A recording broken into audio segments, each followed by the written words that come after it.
Hello, everybody. I'm Cashy the King. I got my chef to the left, Brendan B. And back from suspension, Mikey the Wall. 22. Had to let him go. He said the B word too many times a couple weeks ago, so we had to suspend him for a couple weeks. What B word would that be? All right. You got me. I don't want to leave the show. But what we did instead of suspending him, we sent him to WWE to hang out there for a while as part of your suspension. Feel free to suspend me anytime you like. If my suspension includes me going to watch wrestling. Well, that's how we do it here. Our suspensions are not quite what a suspension should be. Where did you go 2 weeks ago? Right? I had a work event. A work event, right? Okay, that's all right. Excusable. I like to kiss up and getting good with the brass. Yes. So, You kiss brass. yeah. He kisses brass. Sports Goombahs is brought to you by Castle Public Adjusters, the number one insurance public adjusters in the Delaware Valley, bar none. 215-752-1237. Check them out at castlepa.com. Forget the hassle. Call Castle. Yeah, man. That's the way it goes. I'm glad to be back though. Sure. We missed you. We did. We had B Zim sit in for you last week. One of our sponsors came through, sat in. He'll be there on May 2nd, 2nd Street Pub, Southampton. Second Street Pike. Second Street Pike. Pike. Steam Pub, Southampton. Too many S's, man. 606 2nd Street Pike in Southampton, PA will be where the Sports Goombahs will be broadcasting live. Am I allowed to come? Yeah, you can be there, man. Thank you. As long as you keep that B word out of there. We have special guest Steve Austin, our martial arts expert, who's going to come talk to us about, and everybody there, about nutrition and physical fitness. Come join us. Go in there at 7:30. Get there early. Get a seat. Get some food. Some Nothing better cocktails. than hearing about nutrition and physical fitness while you're eating burgers and drinking beers. But hey, listen. We got healthy Steam options. Pub. They got those little dots next to those entrees showing you Oh, I know. gluten-free. Gluten-free, vegetarian options. And we take it serious there. I went to the supermarket today. I went shopping, which Oh, is boy. a horror show. Go into the Acme, and then when you What? get there, listen, I go to the Acme because I know the Acme. I can do it blindfolded. I go to Superfresh or whatever those scoop. I stores see, are. I don't mind. I love shopping. No, I here- love yeah. food shopping. Listen, I hate shopping. regular shopping. Listen, but food run shopping. in the food shopping until you get to the takeout. When they got 50 people there and they got 2 aisles open, I don't want to go to the automatic one. And they're sitting there, everybody's staring at each other, and they're all behind the First counter. of all, He What? can't work the automatic problem one. number one is to go to Acme. ShopRite's where it's at. I know. ShopRite Well, is where you know what it's it was? I was going to go to ShopRite. I just got my little keychain thing too. Yeah, They I gave went me to- over there. Okay, so, but I didn't feel like I at. wanted But to. it's like, I've never had an issue with being not any like registers open. That's like Walmart problems. That's Yeah. not. I know, and Grocery store I'm problem. I never standing, had that. and then they finally get it. They say, "Oh, they're looking at everybody." Okay, aisle number 7. So I've been waiting here 20 minutes, but the guy behind me, he gets the first shot, because he was behind me. But I've been waiting longer. The ice cream's melting. I'm hungry. I'm staring at my food. I'm starving. Ice cream. So Yeah. those sessions with Mr. Austin are doing a good job with you then. It was vanilla, and then, I had a Oh, little- okay. Oh, what was vanilla? You know how it is. Vanilla. What's It's worse okay. than going food shopping when you're A lot of hungry? things. Oh, I can my tell you. You want to hear this is a great story. I don't know if you saw it. It's on Facebook. I put some. I go to the DMV on Saturday. Oh, I saw that. Yeah, it what was was that? it was the absolute worst experience of my entire life. It always is. No, but I've never had. Like, I know like, the typical horror story. Oh, the DMV is the worst. Like I never had a problem with the DMV. I was always in and out, maybe half hour or so. So I get there. I get there at 8:40. They open at 8:30. I pull my little ticket. I'm like 11 numbers away. I'm like, fine, it's great. So they call like what I do. I just renewed my license, which actually was apparently I already found out was already renewed. So all I needed was a new picture. Yep. So you first go to the counter, do your paperwork, then you go get your picture. Like after they recall your number again. So I go to the guy, do my paperwork, sign, give him the check. I'm good to go. It's $5. I'm C619. So it's great because it's just wait for your number to call and they'll pull your you take a picture. I'm sitting there, and like 10 minutes go by and I see 618. I'm like, sweet, I'm next. This is gonna be an easy trip. I'm gonna have my day started. Nope. Next thing I know, 620 flashes. I'm like, all right, they skipped 19. Maybe It's a different person in a different department. no, because they're both going to the same place on the other side of the room, like solely for pictures. Okay. Yeah. So I'm thinking to myself, Is that okay, over here? Right here at Yeah, the, right in the there, Chamonix, right here, yeah. I know. So Been there, I'm gone. thinking to myself, okay, maybe I was at my table longer. 20 wrapped up his first, and he jumped me. That's fine. It's fine. I understand that. Because the guys at the other side, after they finish with you, they re-put your number back in over there. So then 21 comes, and 22, and 23. It just keeps going. It's funny because I took a picture on the thing because they shoot it, and it has 18 and 20. I'm like, I took a picture like, ha ha ha. Like, what are the odds I got skipped? Figuring I'll be up in a minute or two. Never happens. So it gets to about 6:30. I get up and I go to the lady at the front desk, who is just a lovely, lovely lady. I know, Isn't she a pleasure? That I old know who you're lady. talking Yep, about. Yeah. she's a lovely lady. And I said, "Is it possible that my number got skipped at all? I'm 619. They're in the 30s. Sit down, son. Sit down. Son. Sit over here. You can't. I know exactly what Sit you down. said.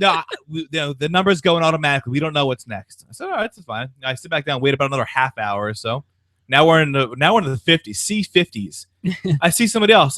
I went to the actual camera guy. I was like, "Is it possible that I got skipped? I'm C19. I'm 619. You're in the 650s now." Nah, we don't know what's coming next. We have no idea. You just gotta sit down. That's bull. All right. I wait another 10 minutes, and eventually I see the guy that I had originally just finished up with somebody. So I beeline to him. I'm like, "Hey, is it possible you didn't put my number in the system after you finished with me?" He pulls up the. No, I don't see a 19 anywhere. I'm like, "Oh, great." So the hour ago that I came and spoke to this lovely lady for an hour. I was there for over 3 hours. Oh my God, I would have. Yeah, I was there for over 3 hours. My daughter was there for 20 minutes. So I had to hold her he back. walks over, and then they go to the camera guy, and I hear they manually call 6C19. So I go, "Oh, that's me!" Like real loud, because at this point people are starting to see it, and I'm sitting around. People are like, 3 hours. You think you worked there? People are saying like what's going on? I'm like, yeah, they just won't call my number, and they see me going up and asking people, and they go, "Oh, that's me!" Like real loud to my nose, like, "Whoa, what a shocker!" So I go do my thing.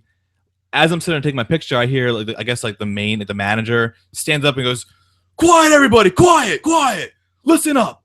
You gotta pay attention. If you missed your number, you're done. We're not doing this anymore." I'm like, "What?" I know the dude that said that too, man. The bald head. Yeah. Who was? I'm like, "Really?" I know that place. I even said, I was like, I took a picture thinking it was funny. Like, haha, I got skipped. It wasn't like I missed my number. I wasn't paying attention. And he's like, "If you missed your number, you're done. You get a new number. Back of the line." Yeah, I tweeted. I left a negative review for, not like Yelp or anything. You got names? You want to give me names? Come on, give me names. I don't know any of down there. names. I was so unhappy. Was the guy that looked like what is he? He looks like the bad guy from the Untouchables movie. You know what I'm talking about? I don't know. He's bald head. Yeah, he the played skinny guy. He played not Neary. He played yeah, you got him. Nitty. Frank Nitty. Yeah, Nitty. right. Yeah, Dax. He Oh looks yeah, like- there's a guy that looks like him. I saw the movie in high school. I don't remember what it. But You saw that? You I saw saw that? Untouchables. No, They showed us in high school. One of the rare mob movies you got to see. We had to watch it. We read the book. You watching The Godfather Epic that's on right now on Showtime? No, I'm not. You should catch that because there's a lot of scenes that no one ever saw before they put in there. Oh. It explains them. So basically, they're all new scenes to me because I've never seen the movies in general. Yeah, well, this runs the whole thing. They don't do a 1 and 2. They do one, two together, but they mix it up so it's from start to finish. But there's a lot of uncut scenes in there So that are in there just that mashed 1 and 2 together. Yeah, they put them together and put them in time order so you can see what's going on. And plus, there's some uncut scenes in there that are in the book that weren't in the movie. Explain a lot of things that you don't get to see on there. It's very interesting. I learned. I seen the movie 331 times. They had 3 in there too. I think they had. I didn't 3. catch 3. I didn't 3s. I can't watch 3. Oh, I think they added it back No in good. though too. Yeah, right? well, I'm just Into watching that mix because it's like 7 hours, right? I don't know. I tell you what, I went to bed at 1 watching it, woke up at 4, it was still on. So you might be right. I don't know. Unless they, No, thank you. It's on a loop. Who knows? Although I did watch Dark Knight again on TV last night. What's that? With commercials, it's about 4.5 hours long. Oh my god! What is that? Batman? Which one? Which The one? good one, not Rises. The good one. Oh, The one with the the first Joker? one? No, the second one. Second one. That's the last Batman I saw. The one with the original first Batman that came out movie. What was Like it? the 80s or Yeah, something? 89. With Adam West? No, I'm looking at the you movie. mean Michael Keaton? Michael Keaton. That was the best one of all, Why man. have you No, it seen the wasn't. new ones? No, it I wasn't. don't know. I don't know. I'm never a They're really Batman good. guy. Now, do you have Never plans on seeing the new? No. Batman versus Superman? I heard it's got bad reviews. How could that be, man? How could Superman and Batman even be the same? We're both in the same universe. Yeah, but one can pick up the earth and throw it. The other one can't. You know what I mean? That's the power difference is completely One different. has powers. One is just a human being. Because What? One has One is actual powers. One's just a human being. one's an alien, basically. But they're going against each other, aren't they? No, I'm Trump's gonna agreeing throw with you. Superman out of the Oh, I'm country. saying Batman's Oh. just a regular guy. Right. Yeah. Right. So But it shouldn't really be a fair fight. Yeah. Well, it shouldn't One's be, a but he mutant. got tricks up his sleeve and all that kind of stuff. Well, Batman got he his wears ass the kicked armor off. in the movies, which, if you're a comic geek, you cool. know what that Yeah, is. but Batman got his ass kicked all the time. You know, Yeah. you know, he won at the end. He always got his ass kicked during. Dark you Knight know? Rises, he's getting his ass kicked the entire time. Do you remember when him and Robin were getting eaten up by that plant in the series? Oh, they go back. Adam West. Oh, yeah. What was that? Hold up. It was Vincent Price was the bad guy. Yeah. What's his name? I like the ones where they used to have Batman and Robin on the conveyor belt going towards a big slicing machine, and then that show would go off and they'd flash that. Oh no! Yeah, right. Yeah, that was good stuff. No! Yeah, that's what confused me because I was, when the first Batman came out, I'm not a comics guy. Yeah. I never read any of that stuff. I was a Mad Magazine guy back in the day. That's what I read back when. You were a Skin Magazine type guy. Well, later on. Penthouse, Cherry. I still like Mad. I used to love Mad. Mad Magazine was gone by the time you were. Yeah. Oh. Mad and what was your Crack? Like Crack Magazine. Yeah, they were good. That's good stuff. I remember being in school having that inside my books instead of the actual. And that's why you are the way you are today. That's true. Very true. I'll admit to that. You want to give us a call? We're going to chime in on some of the chaos that's going to go down here tonight because it's a crazy sports week, if anything. 267-563-2893. That's 267-563-2893. It's up there on right on the YouTube and our webpage. Speaking of Raw in wrestling, because WrestleMania is in 6 days, so it's going to be a great weekend for me. Oh my God. Because I was at Raw last week and it was not a good show, for the record. Let's just say that's what I heard. It was not a good show. Yeah. Maybe the Hulkster will show up and show everybody his nuts. So I completely forgot to DVR tonight's episode, and my friend just texted me, who was with me. He goes, first 15 minutes of Raw shits on last week. I'm like, great. So I went to the one that sucked, and I'm missing the one that's good. Where is it at tonight? I have no idea. Did they replay that? Don't they? What's that? TNT? They really don't replay it until Saturday night. That's weird, man. Because something like that, you would figure they would do it. No. Well, remember they do less. They replay less. When we were into it, so to speak, it was like the good thing was you could flip back and forth.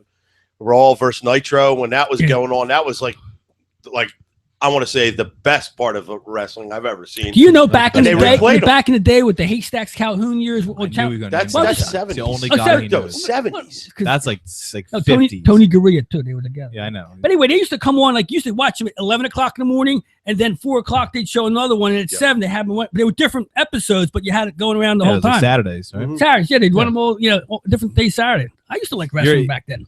You're rivaling Joe DiMaggio's streak of. For every time wrestling is brought up, you have mentioned Haystacks Calhoun. Yes. It's like your go-to. It's the only person you know.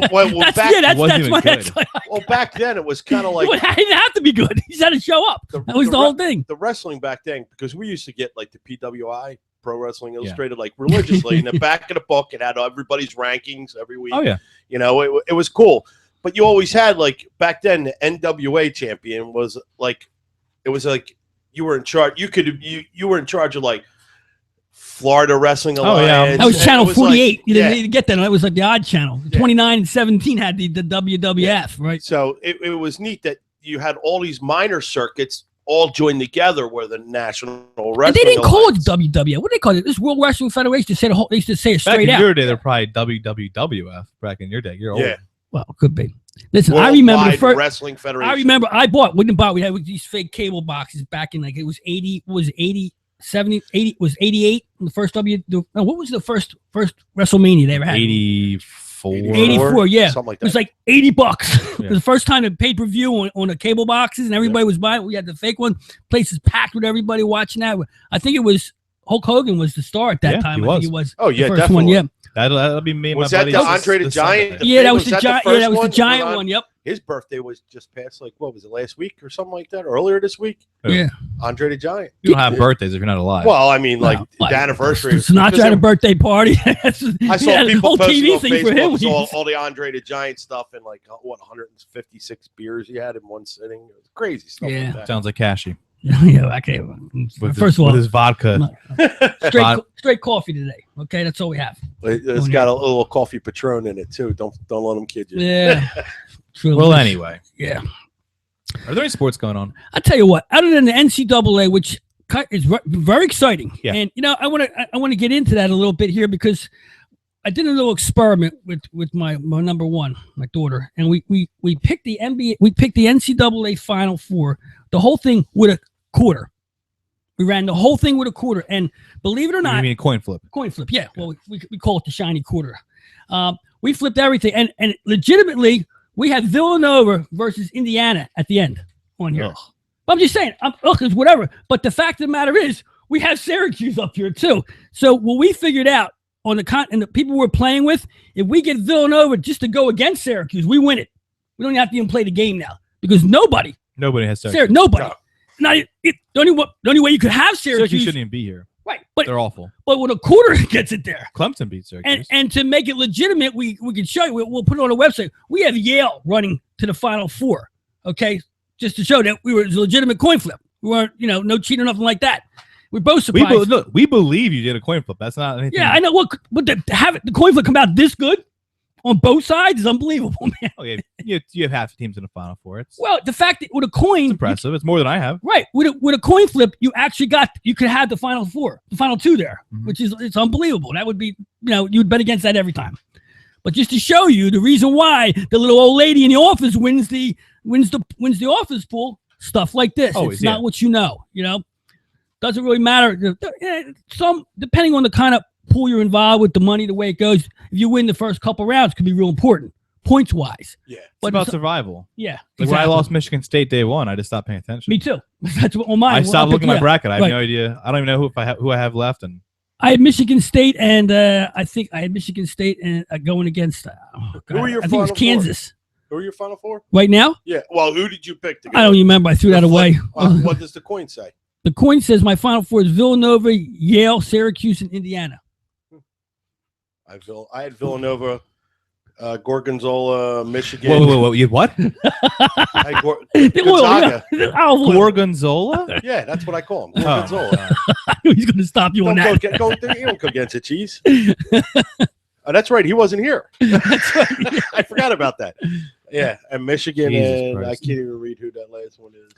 So they had a big to do. Here's the reason that you got to be careful what you say everywhere. You never know when there's a telephone. A camera in front of you, the phone camera, whatever. Coach K got caught saying, "Who was he? Do you remember who he's talking to?" Someone in Michigan State. Michigan State said something to him in the line, going down the line, and congratulated somebody. He should have done something or whatever. I forget exactly what it was, but I was really focused on the fact that everybody was focused on it because this prominent best NBA, best college coach in the last 20 years. Said something to the opposite player instead of just congratulations, we hope you go far. He kind of corrected him or whatever he was doing. He was evidently at the end of the game, he did some kind of dance or some kind of move that he gave him a sportsmanship lecture. Yeah. Well, that's, is that the spot for the coach to do that? Or should he just walk by and let that go? Is that where we're at right now to where if you get out of hand on the court, the opposite team coach can come out and lecture you? Or does Coach K? I don't even never say his last name because I screwed that up. As you very well know. I'm not going. I didn't. You see me try? I kept the K on it. Coach Hendricks. Yeah, Coach Hendricks. But who's he? He's one of the better coaches, and his team's always up there. But is that what he's supposed to do, or is he supposed to let that go? I don't know who. I don't know basketball. Is he on par? Is he like the Bill Parcells of the coaching staff, college ranks? I'm going to correct both of you. He's the best coach. Yeah, ever. right. No, yeah. He's not on par with Bill Self. No, I just said he's the best coach in the last 20 years. You said he's one of the better coaches. He is the best coach in basketball. So he's up there. College basketball. Some of his Duke teams get there, and they should not have been there. That's how good a coach he is. Well, you're right. Exactly. He's like Belichick. He takes his system and that's what I meant. He brings his system up through whatever he needs to take and throws his players in right. Now, does a lot of Krzyzewski's players go to the NBA? I don't think so. Do they? Krzyzewski? Yeah, he's got great players. He's got Jaleel Okafor. Yeah, okay. In general, throughout the years, all those he's had five national titles in the last 20 years. I don't know how many he has, but he's in the ballpark. He's got a lot of players. Yeah. He's got a lot of players. Well, then, if that's the case, if he's the best at his trade, I have no problem with it. It would be like. No, and this is where I disagree. No, I have no problem. No, you tell me.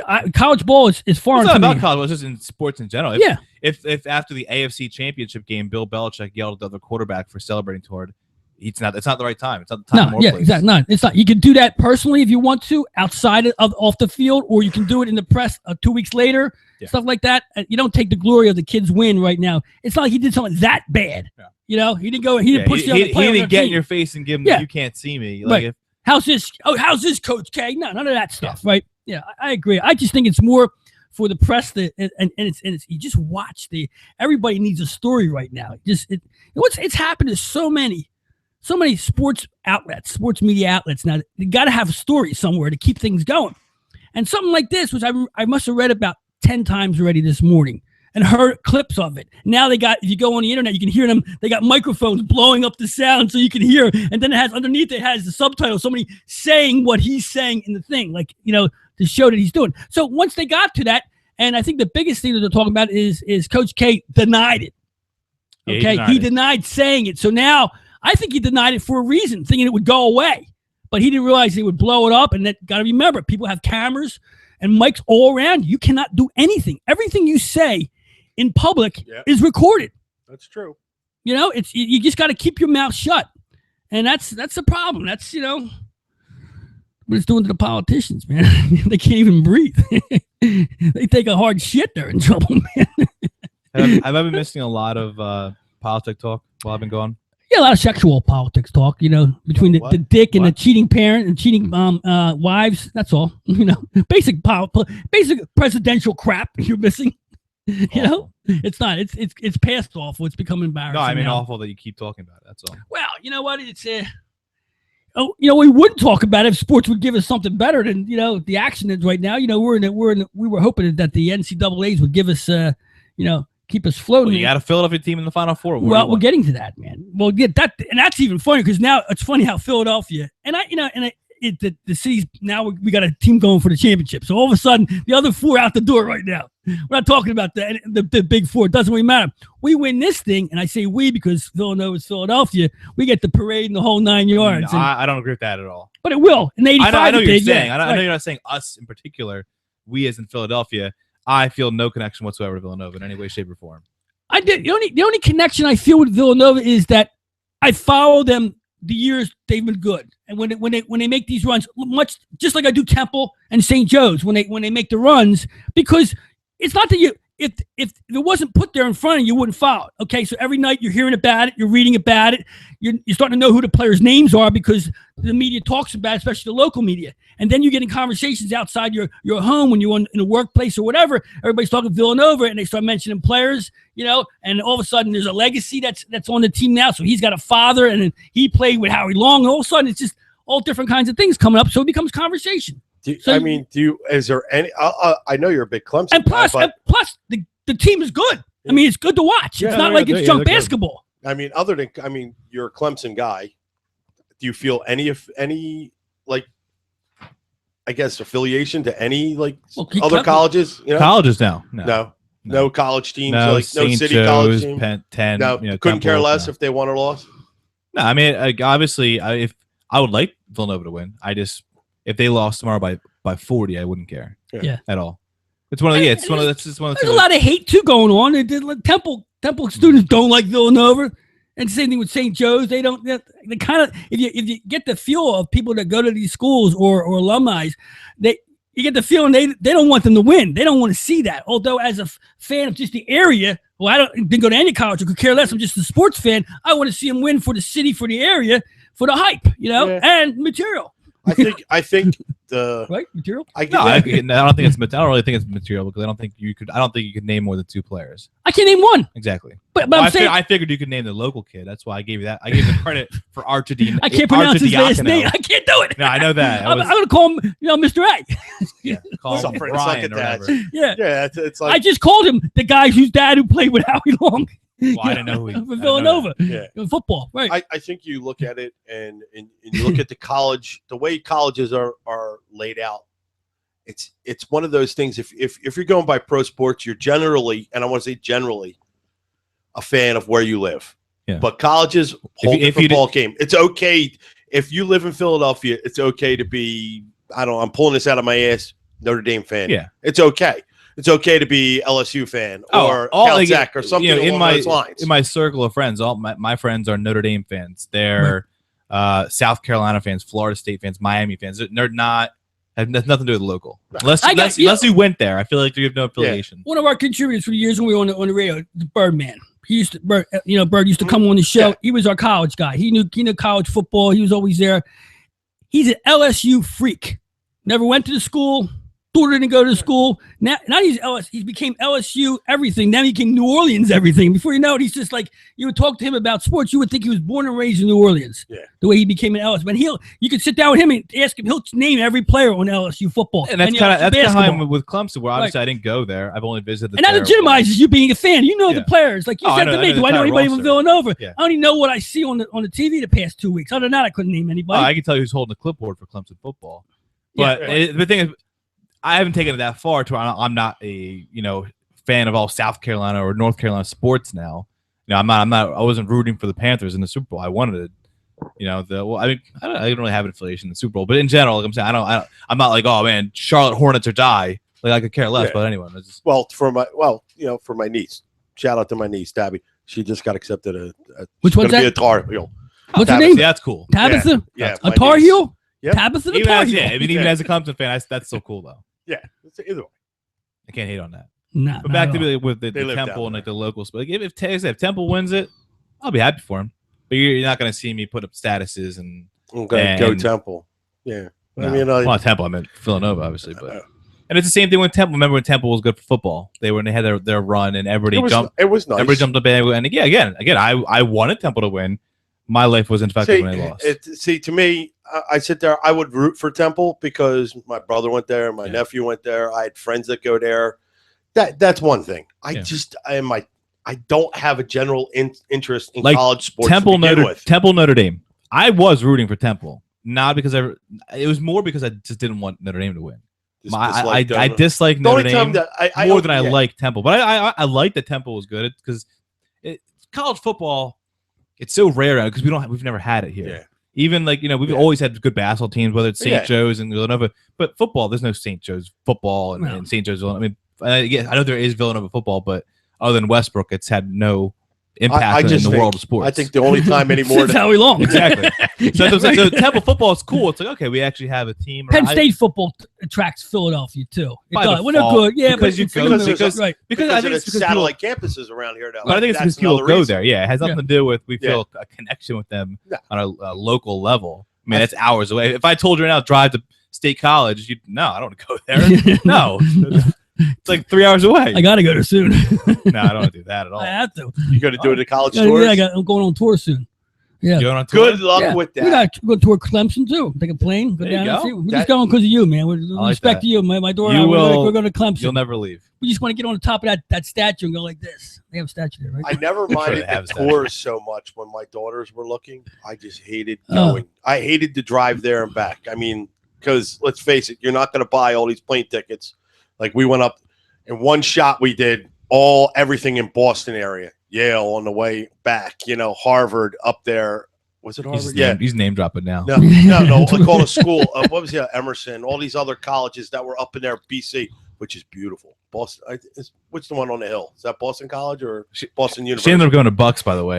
He just throwing Harvard out there. No, she went to American in DC, but to go there on those trips, they're great to do the the walking around, but the drive there, because you're not going to blow all that money on plane fares to take everybody up there. My daughter's got. Does Villanova win it all?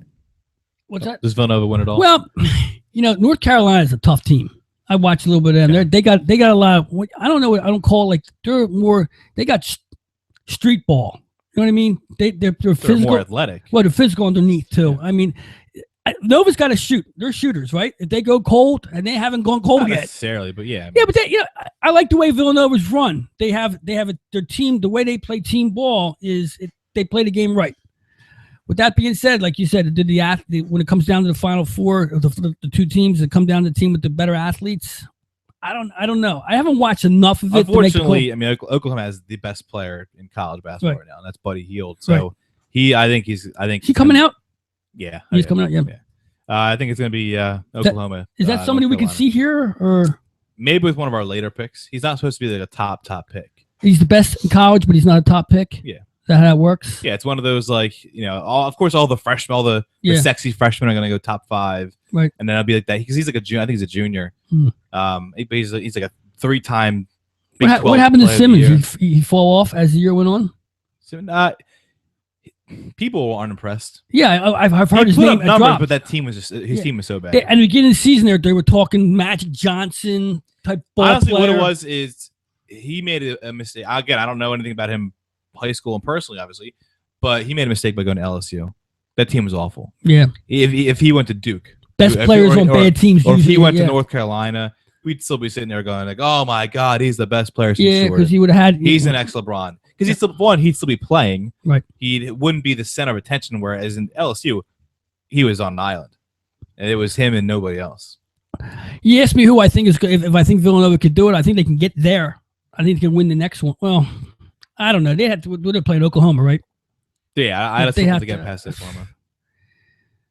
Yeah, I want them to, but I don't know. No, if you tell me to pick a team, of course I want to pick Villanova. Oklahoma was number one in the polls for a while, so it's not like this is some not that great of a both team. teams were number one, so they both had their shot at the top. But I mean, look at back to Ben Simmons real quick. I mean, he finished the year with 19, 12, and 5. That's still phenomenal numbers. You put up 19, 12, and 5 for North Carolina and for Duke, and you're still playing in the Final Four. Right. We're all sitting here going, "Oh, the next LeBron." Yeah. When you do it for LSU and you miss the tournament, and that's key. That's key for being the best player in college ball. You got to have first of all, you got to have everybody watching you all the time. You don't go to the final, the Sweet 16. What not Sweet 16? What are we? 64 now? What was the 68 now? 68 now. Be 72 next year. Right? So it'll be 100. Look at everybody in there. Everybody's playing it. They've got forget about they're going to take the NIT out of play now. They'll take that. Which it's like the bowl games where there's college football. It's 120 teams and like 88 make bowl games. It's like basically everyone makes a bowl game. Let's go instead of 64. Let's go 128 teams. Now make a full extra round of teams. I like that. Maybe let some D2 teams come play. A little invitational. Yep. Make it interesting, right? Never like the NIT stuff. That was always like it's the loser ball, loser bracket, the loser brackets. But still, I mean, I would rather win if I was a team. I'd rather win the NIT than get knocked out in the first round easily. Yeah. You're still playing. You still got a trophy. You still have to play. You're going to Madison Square Garden. Trophy. Yeah. I'd rather do that than than be an 11 seed and get bounced in the first round. I hear you. All right, let's take a break. When we come back, we got Cashy's pick is got everybody back on the winning side this week from a bad 3-week run. We're going to have something for us. So I would probably have us a college pick or something like that, or tell us who's going to win this goddamn thing next week. I got you. And we'll be on the air doing it, right? I don't know. I guess Monday. I guess so. Yeah. I wasn't sure what time the game started. I think maybe we'll broadcast it for everybody. We'll see what's up with that. All right, I'm Cashy the King. I got the chef to left, Brenda B. Sports Goombahs. We'll be back in a couple minutes.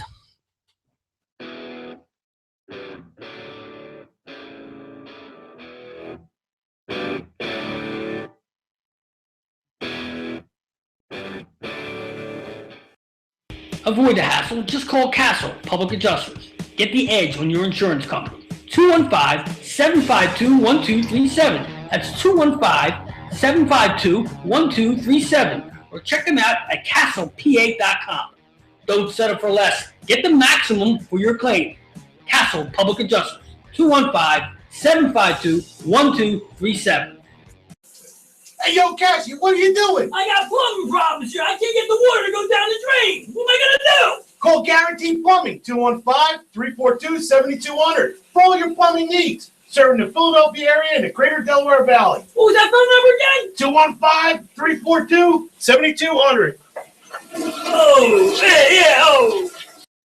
BZI Group Inc. for your individual and small group health insurance needs. BZI offers free, instant online insurance quotes and applications from major health insurance carriers. The BZI Group is dedicated to a no-nonsense approach to health insurance. They focus on giving you the insurance you need in a timely and cooperative manner. Whether you're looking for individual and family, group, seniors, life, or long-term coverage, BZI can help. For additional information or to speak with an insurance expert, call 1-800-431-4834 or email them at www.bzigroup.com.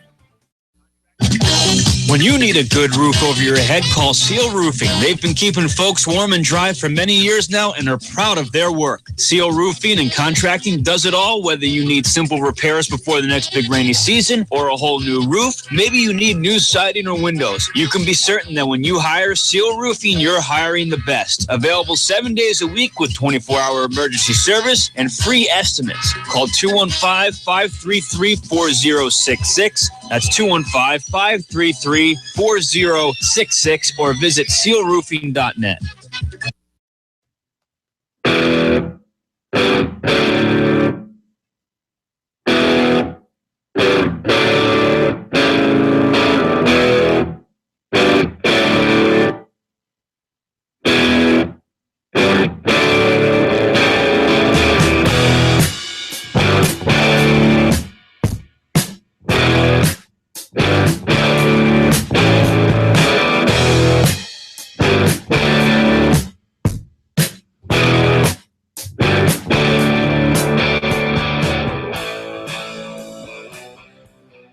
Welcome back to the Sports Goombahs.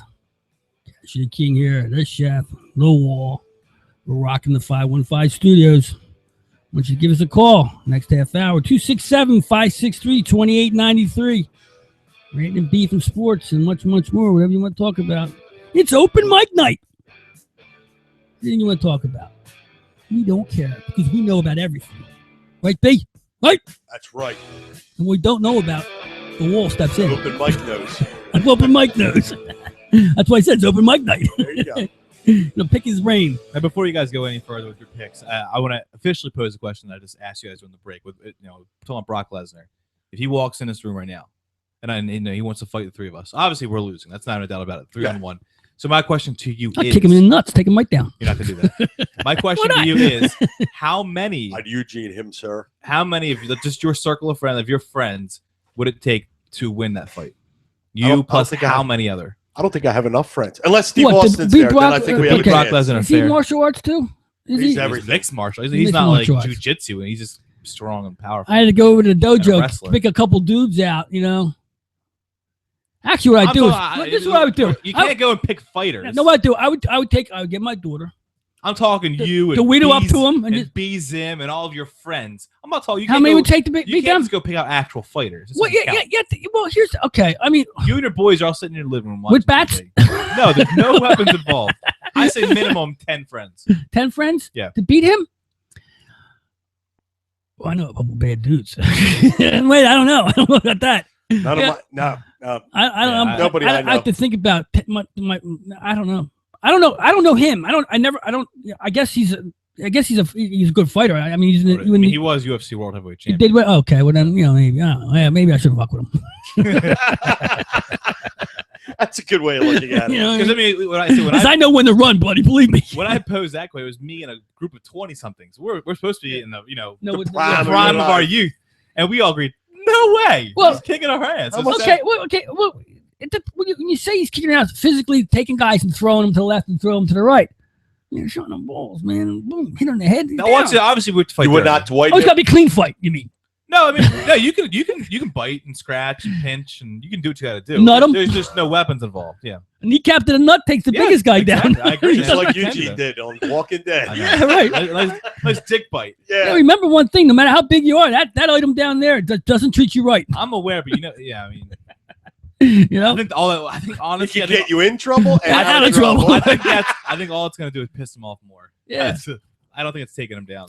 Another thing in karate and all that stuff, you think all the stuff you do to get to defend yourself, and they show you the smallest little moves that can take a guy down. It has nothing to do with your strength. Like taking your hand and taking the inside thigh of a person and just squeezing and twisting it. It's so much pain ripples through your body, it almost drops you right down to the ground. Oh yeah, It's Let's all incredible. reiterate that none of us are trained fighters. he is. No, you think you are until you step into the ring with Brock Lesnar. Well, I wouldn't step in the ring with Brock Lesnar. That's my I've point, stepped in the though. ring with guys, but not with that. Of course I wouldn't. I'd be like, hey, how you doing? That's I hit him in the nut. Boom. That's it. And run, Oh, Brock, what are you doing down there? In the fetal position. and you would still run. Listen, I'm too old, too smart, That's too what I independent to do anything like think that. so. At this point, I'm taking a body part and hopefully surviving. That's it. Let's get to the picks. Yeah, let's get to the pick. This is the pick session. It's brought to you by our friends at Auto Magic Car Care. Give them a call, 215-322-2561. I'll say it a little bit slower, 215-322-2561. Or check them out at Auto Magic Car Care, spell it out, and then throw a .com on the end of it. And you get right to their website where it'll show you all their beautiful cars that they take care of. Number one, detailers in the Delaware Valley, bar none. 215-322-2561. Mikey Prito and Matty Liddon, the best in the business, bar none. All right. Cashy's on the way back here. It's been a brutal couple weeks for me, brutal 3 weeks. We had two big losing weeks in a row, 4 weeks back. We came back with an even upper, and then in one we plus you 185, I think, last week or something like that. And this week we came through. We had a 6-4 week, some good picks, a beautiful Saturday. Got us back. I think a 4-1 Saturday. Got us way back to where we should be, but not quite there yet. From having that, what was that, 24-6 2-week run from the Super Bowl on out. Mikey and I both clobbered everybody. Well, I got a little full of myself, but I'm bringing it back. We got a couple weeks left of hockey. I've been telling you, get yourself on Anaheim. I haven't posted all the Anaheim games, but I'm telling you, Anaheim Ducks are the hottest scoring team right now versus the line. And if they're playing, you're on them. I think they have some action tonight. I want a couple games tonight. Check out the website, www.sportsgoombahs.com. If you want to see them on tonight, we're on the Flyers tonight. I think we're on the over in the we're over 2.5 in the Detroit too right now. That's what we have going. 1-0. Detroit. Yep. Yeah. What, the first period? Just started the second. All right, that's good. Good. Okay. All right. So we got for you tomorrow. I got a couple games. Got 3 games tomorrow. I got Montreal Canadiens stink. I think this might be the worst Canadian team I've seen in years. And that's surprising by the way they started out as being one of the best teams in hockey. And we talk about this every week. Yep. They lost Price and they lost their minds. That being said, how I'm not on any team that's playing them over the 2.5 is crazy. Now I am. Okay. And that's probably will go the other way. But tomorrow night, Detroit's going into Montreal. Even if they're going in there 2.5, I'm on Detroit. I don't care what the number is. I've been watching this for weeks and weeks out and weeks in. The team scoring on Montreal at will. So it's time to get on them with a few games left, make a few bucks because Montreal's not going to the playoffs. So there's nobody beating up on them. Montreal's not going to the playoffs. Doesn't even sound right in hockey. Always there. Always up there. Very rarely they're not in the playoffs. No, Detroit not going to the playoffs. That's even worse. That may not happen. They might not make it. That'll be the first time in, 21 years? Yeah, if the local boys of winter don't get their act together, they might sneak in too. Yeah, and you know I am about Detroit. If Detroit's not playing good hockey, the players aren't good enough because the system works. Yeah. It's always been that way. That being said, I like Detroit over the 2.5. The other game is Toronto's at Florida. Toronto's been a little hot lately. Not hot, but they're winning games. They're playing good hockey right now, and it doesn't really matter. At this point, Florida's been good all year. Surprisingly good all year. Getting good goaltending.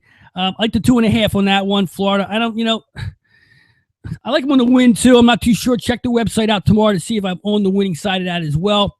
The other game I like is Nashville at Dallas. Two of hockey's best. Nashville's super hot again. Yep. They're Dow Jones right now. Okay, I'm all over them.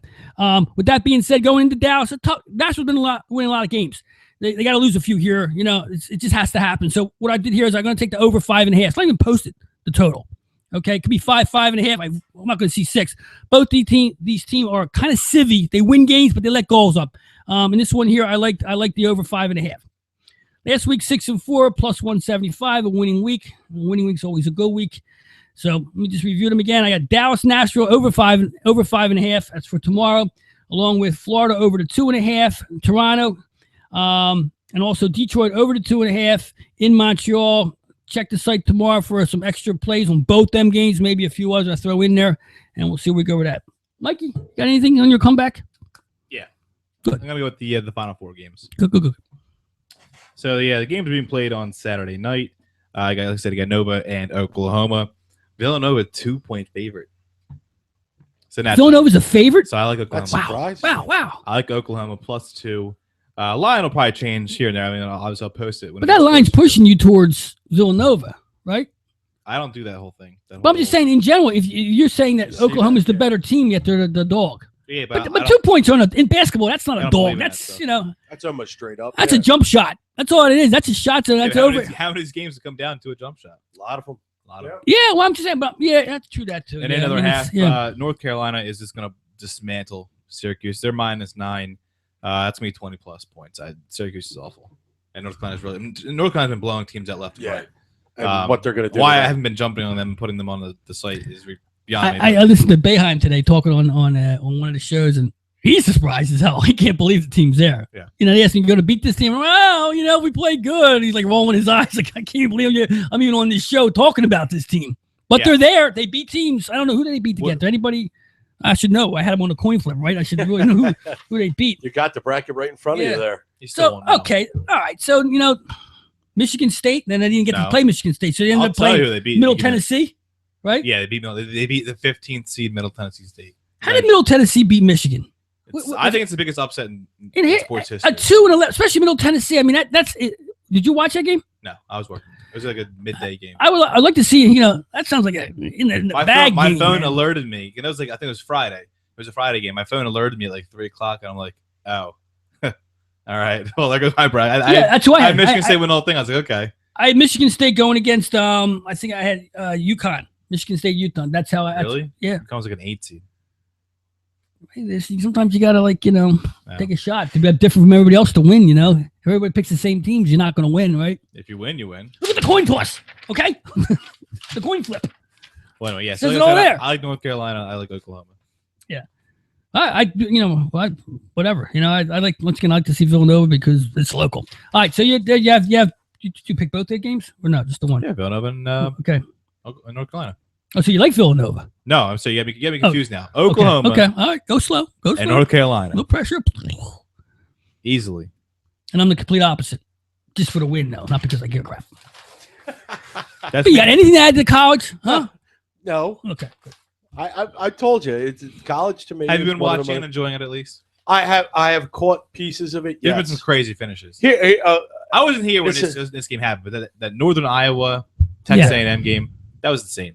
Yeah. How is it physically possible to blow a 12-point lead in 38 seconds or whatever?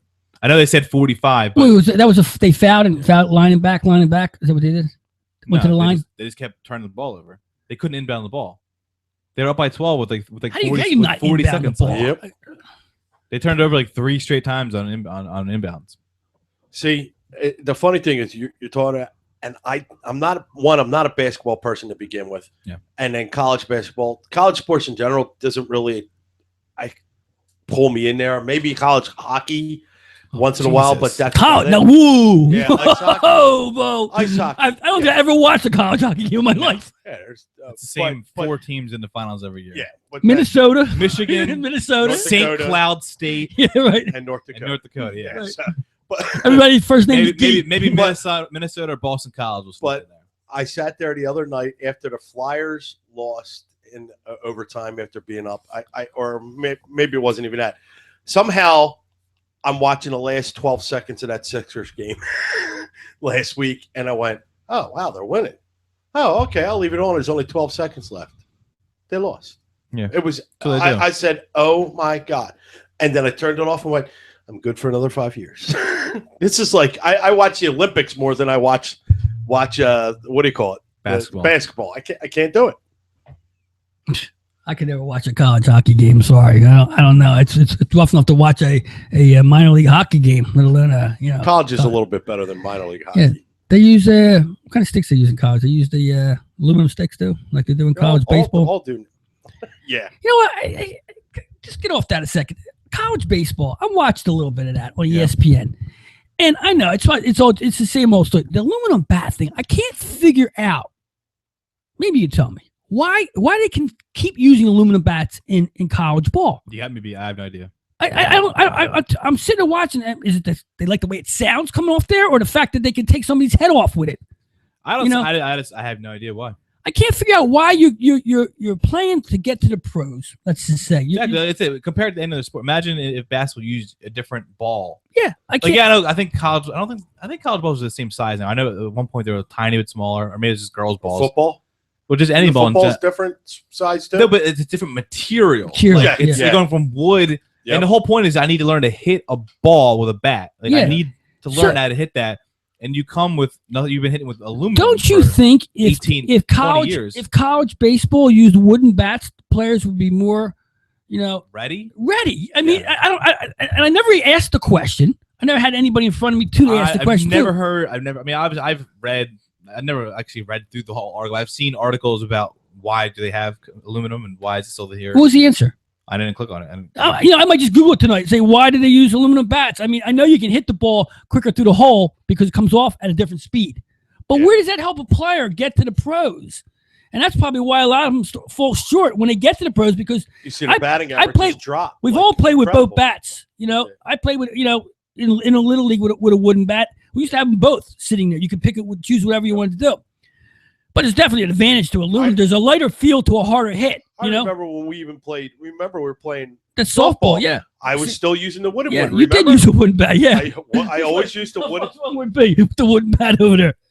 For Louisville, Mr. Fireball. Bam Bam over there. He said he get a home run with a wooden bat. Remember that? There we go. Get off that, please. Come on, anytime. Oh, come on. Listen, not on this show. Maybe somebody else is not on this show. I'm gonna do it. So what I'm reading, I googled it. What I'm reading is apparently it's for cost because it's cheaper because they don't break as much. And these colleges with all the dough they have, they're worried about baseball bat cost. First of all, have you ever seen? Because I've seen friends who've played, like baseball. Like these metal bats, they get dinged up too. Yeah, they get disformed and they get tossed around. Once you get one dent on the bat, you gotta get rid of it. You can't. Exactly. I mean, I don't understand. I mean, it's the only. You're right. It's the only sport where the actual tool changes. Yeah. There's no other sport like that. Like size, that's why sizes may change here. And that's why I said hockey. I made a joke. Do they use aluminum sticks so they don't break in? In fact, I think they might even be using in the NHL now. The woods. I think they use titaniums, aluminum or titanium shafts, and from the last 2 inches or 3 inches down, and the actual blade itself has to be wood. Still, it's still wood. Like yeah. Right.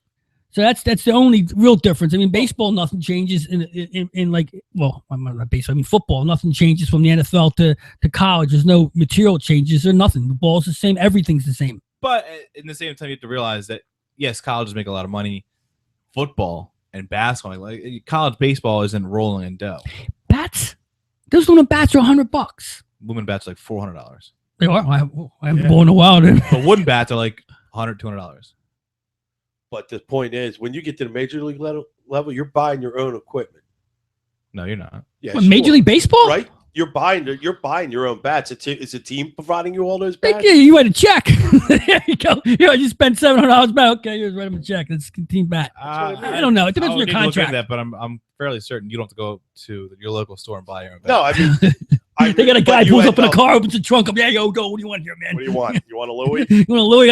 I got a Louis. Clarksville one here? No, I don't got the Clarksville. That's for my mother, man. You can have that one. Doing them bats. That's funny. Yeah, I just thought I'd get that out. I'm thinking about that today as I was watching one of those ESPN games, and I was like hearing the clink sound. Like, what's with these bats? Why use them? I don't understand where the advantage is in the college game, but the whole idea is to get out of the college game, or maybe not winning college. I mean, how many college players go to the pros? So if it's about winning and the aluminum bat gets you those base hits, but in the day we are now, where everything's about safety, everything in the entire world is about safety.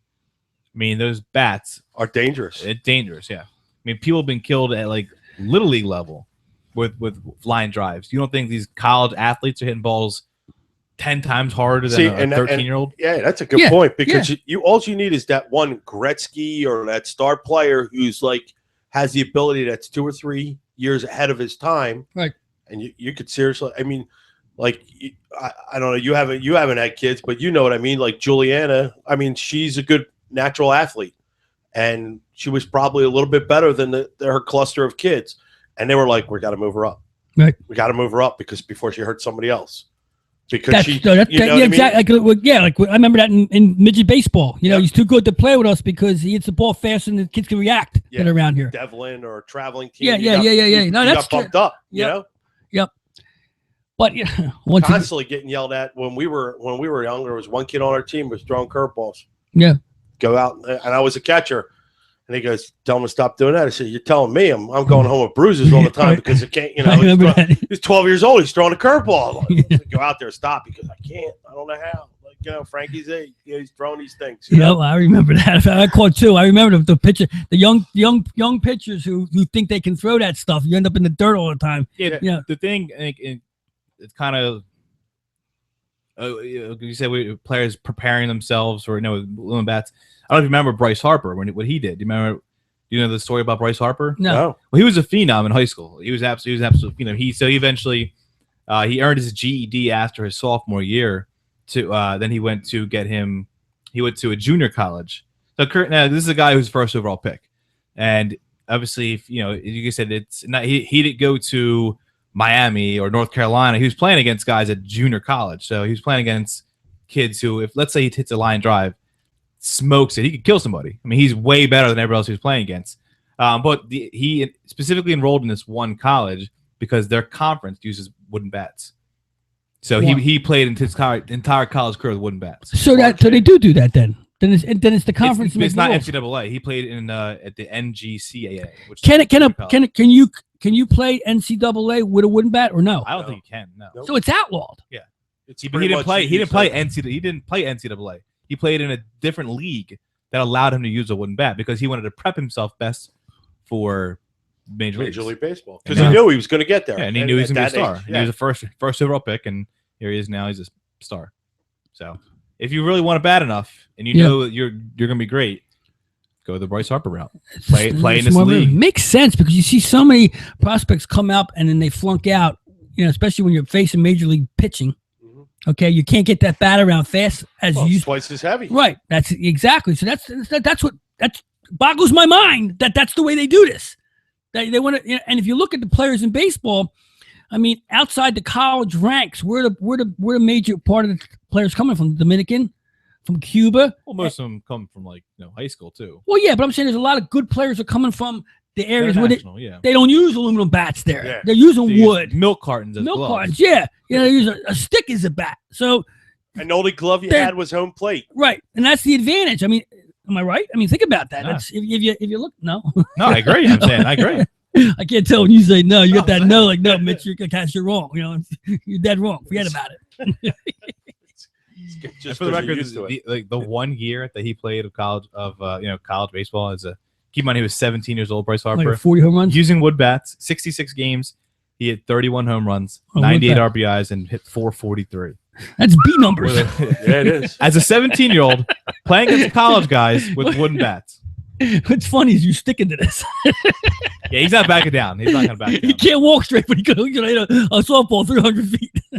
I have. That's we know you had. Maybe you had back in the mini B 10 days. years ago, maybe. Now, 10 years ago, we were playing softball together, so you didn't do it then because I didn't see you hit any balls out of the ballpark I had then. 2 home runs on your team. Okay, that's great. And I had to run for them. Yeah, you had I hit it pretty far then. There was no fences where we were playing. There weren't 300-foot hits, man. We would all been all of you right now if it was a 300-foot hit. You were at the time. Come on. You're just so old, you forget. Just pick a field, I'll do it. Yeah. Then we have to wheelchair you off it. That's next. All right, so we got our college basketball out of the way. I don't think there's anything else to talk about that until the games are played. Nothing going on except guys scoring. That's it. I tried to find something in the NFL to talk about, and it's the third week in a row we have nothing to talk about in the NFL. LA Rams, right? Wasn't that the I mean, that's billboard got posted up today. Welcome to LA. Yeah. NFL's quiet. I mean, locally, I keep watching the I call it the Rose Nuts. Oh yeah, I'm aware you call it that. I watch everybody just constantly disappointing with everything they have to say. Him and the coach put together. What did they say today? The two of them went out looking at players to California to look at the quarterback. There's a quarterback out there that they're going after. Get his name. I know the quarterbacks. I don't know they're going after. Yeah, well, the fact that they're looking at the quarterback's ridiculous anyway. Wentz, yeah. Well, no, the other one, Goff. That's that guy. Yeah, Goff. I like Goff. Yeah, so he's out to look, and it's Roseman going out to look at the play. That's what bothers me. Why is he going out to look at the players? He should be just taking people's advice. The ones who know football, coming back to him and saying, okay, here's the contract we can put together for him. Not him looking at the talent. the way they run, the way they backpedal, the way they throw a pass, the way they hold the football. He is not the guy to be looking at that stuff. That's what I think. And they're giving him all kinds of accolades here for what he's done so far, and the coach too, because the coach doesn't back talk the press. He lollydogs the press, unlike Chip. And I'm thinking all the off-field stuff everybody's getting, praises for. I'm thinking to myself, what kind of bullshit is this, man? What are they feeding us? It's a love fest. It's not even a love fest. It's almost like you think we're that stupid.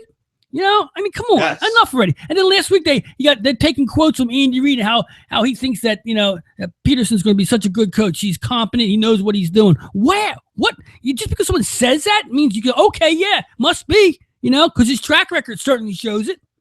I mean, why can't they just wait till this guy puts some product? And I'm calling it a product because that's what Roseman calls it. He calls all the players products again. Remember I beefed about that a few years ago? You don't call the players products, not in this town. The product we put out on the field. I hate that line, the product we put out on the field. No, the players you put out there. The people we root for, the reason we go to the games. It's not. I know you want to treat it like cattle, but it's not cattle. All right? I don't see what the why they get all this credit now. Well, for him it is. You got to look at it from his point of view because it's going to be scary what they put on the field. How often do you think Howie's on the field interacting with the players?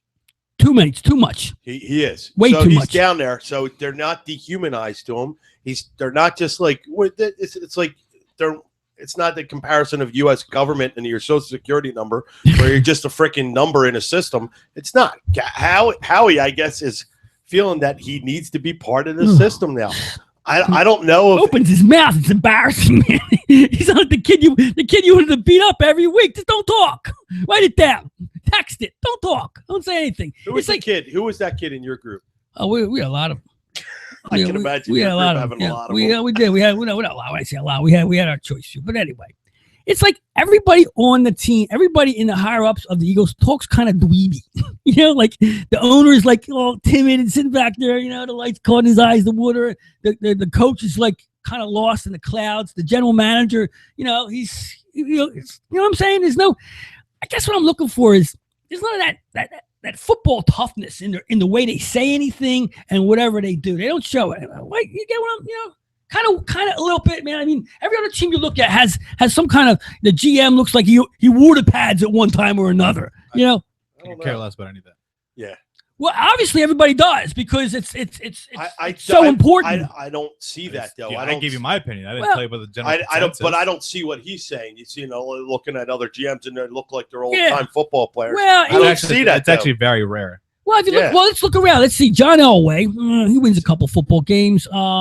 Who's running the show over there for Carolina? 1 out of 20. Yeah, so named one. Wait, Carolina's got an NFL guy running their show. I forget who it is, but there's a lot of football mentality their there owner too.